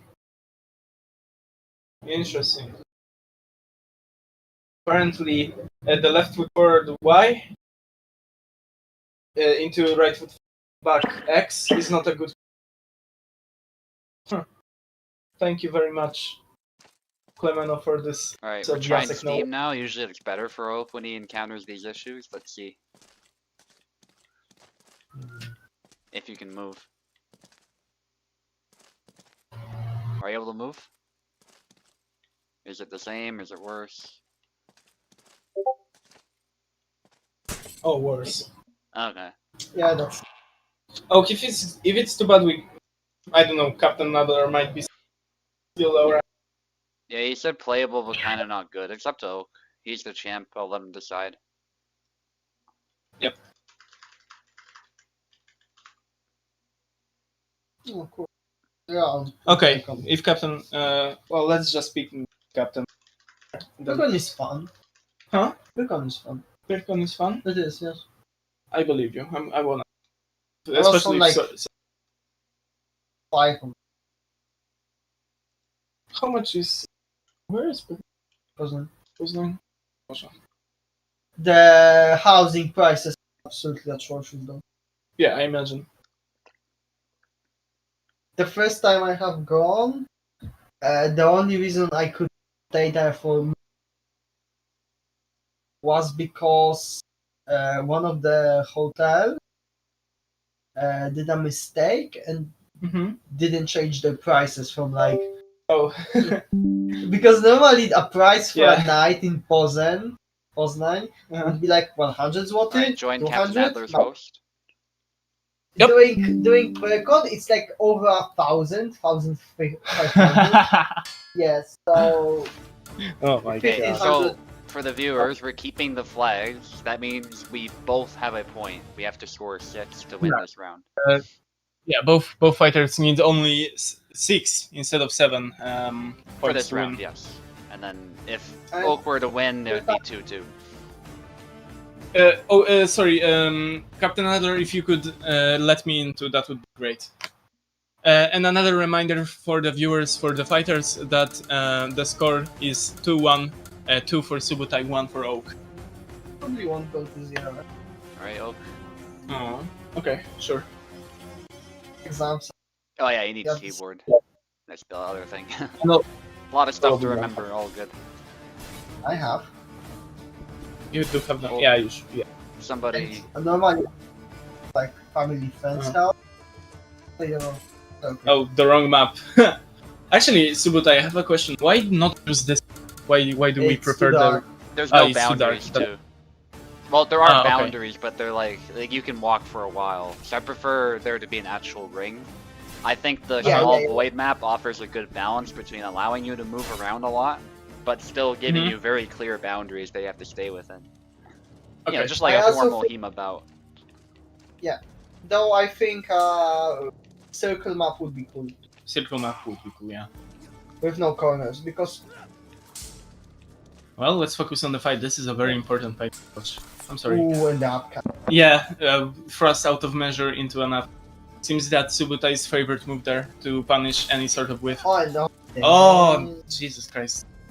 This is not looking good for Oak, but it's only 2 points. Well, 3. 3, yeah. And Subutai only needs 3 That's more. 4, because we counted more. Yeah. It's Subutai only needs 3 more. Don't let that get to your head, though, Oak. Still got Oak. this. That's not help. Oh my god. Okay, well, let's just focus. Here. Ooh. Oh. Doesn't hit, but somehow, some way, Oak It was still just- manages to get the point. That was, you know, the force. The force was Yeah, the used. force. Yeah. A double there. Another double. Oak No, I not think- taking any chances with parrying that. How could have like used? Oh that my god, forward first- deck. Yeah. Forward deck single tempo. Hit to the head, of course, wins that change. Ooh, got hit. Yep, interrupted midway. The upcut doesn't hit Oak though. Very good. He still has a chance. Oh, a hit there. Yeah, retreating cut and Could have been capitalized, but didn't. Oh, and Barry. Bayer is tired and So it's Oak follows through. 4. Yeah, it's 4-4. Jesus Christ, what a tense match. It is. Paralysis. Oh, and the legs got hit. Leg cut doesn't injure the legs though. Longer chop from Subutai, but Oak is prepared and he retreat cuts perfectly. Very good repose game from both of them. And around. Yeah, it's not over. No, but Yeah. around. Oak only needs 1 more to win this set. No, not like around. That around. What the? Around, like around. You know, Yeah, around sure, that sure. circle. And Oak won this set. The score is 2-2 with another one of his signature wide side steps. I must say, learning that side step from Oak has been day and night in my Jacek gameplay. It really is a great combo to learn. And Barabash, Jan. no, yeah, sorry, Barabash. Sorry, I keep sorry, I keep calling Subu Barabash. But yeah, he went with his other main, Jan. Who he, Super is technically like literally Barabash. I'm sure he is. I'm sure he. Literally. Single tempo attack. Oak wins because he hit the head. Yeah. Oh. YY, but doesn't kill. Interesting. Oh, and the double. Yeah, very dynamic exchange there. Perfect parry riposte and in a double. Oh. And Yeah, forward Y gets Jacek in the hand there. Longer chop, being a very good very good move to pressure. But Jan just doesn't care. Does not care, absolutely not. Oh, and another one of our favorites. Forward X into forward Y. Oh, and bypasses the auto guard there. Maybe the spacing was correct. We'll see. Oak attempting another YY of his own, perhaps to mock his opponent. And the trade goes perfect. It was not even a trade, I don't think. It was no, Oak got hit there. Oh, maybe. Oh, another just Jesus Christ! This is a very tense matchup. Oak playing all of what the hell? I think I'll try to throw aside. No, that attack sometimes goes through guard, especially if both fighters are sidestepping in opportunistic directions. YY end into a retreating X. Beautiful bait and riposte game from Oak this match. Still, not over. Oh, in the head. Yeah, a thrust to the hand has been unsuccessful from Subutai. Well, it did hit its target, just not with enough force. Fast exchanges, and Oak only needs one more point to win the whole set and keep his championship. Try the thrust, but cancel it. Yeah, I think I'm gonna be quiet, honestly, to let both of them focus in this very tense round. It is the last fight, basically. No, it's not. It's last fight for Oak. Yeah.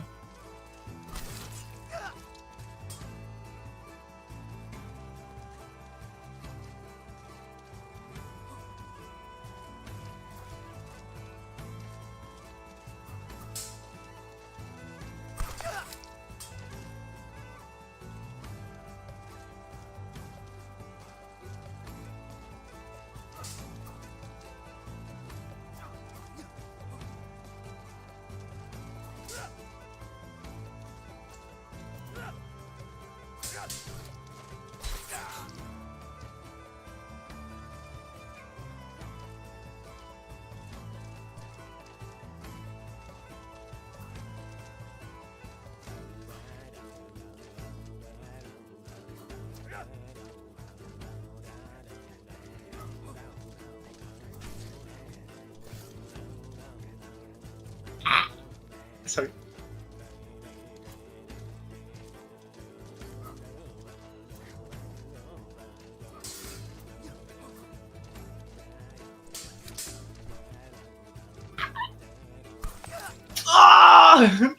Holy crap! Oh my god! GG! Yeah. GG! That was Hall of Fame round. Oh We my were- god! Yeah, just Oh this my is god! a quick to remember. Amazing Yeah. double. Oh, Me and Info were trying our hardest to hold back our fucking screams of disbelief. Just holy fuck! Sorry, that push! that That push. push! God damn it! And- oh my god, GG! So that perfect display of how Jacek Yeah. should be played. GG! Oh my Yeah. God. Well, as the rules say, now Subutai is the champion of USFC. He gets the belt. Yeah. Oak just barely defeated in a very close and I would say perfectly played matchup. Very nicely done to Yeah. both of them. Yeah, I don't have many words. That was amazing. GG Oak. Yeah. Hands were still Yeah. shaking there. I thought for sure, by the way, when we clashed there and Oak kind of clipped me on the head and we were both exhausted, like I thought I was dead there. Because Oak was killing me in similar situations before. But yeah, I just kept fighting on and eventually the chop landed. So that was good. Oh god. All right. I won't keep you guys any longer. A bit of a long one, but it was a fun one once we figured out the technical issues. So GG's, and I'll see you next time. See ya. See ya. See you in the Discord.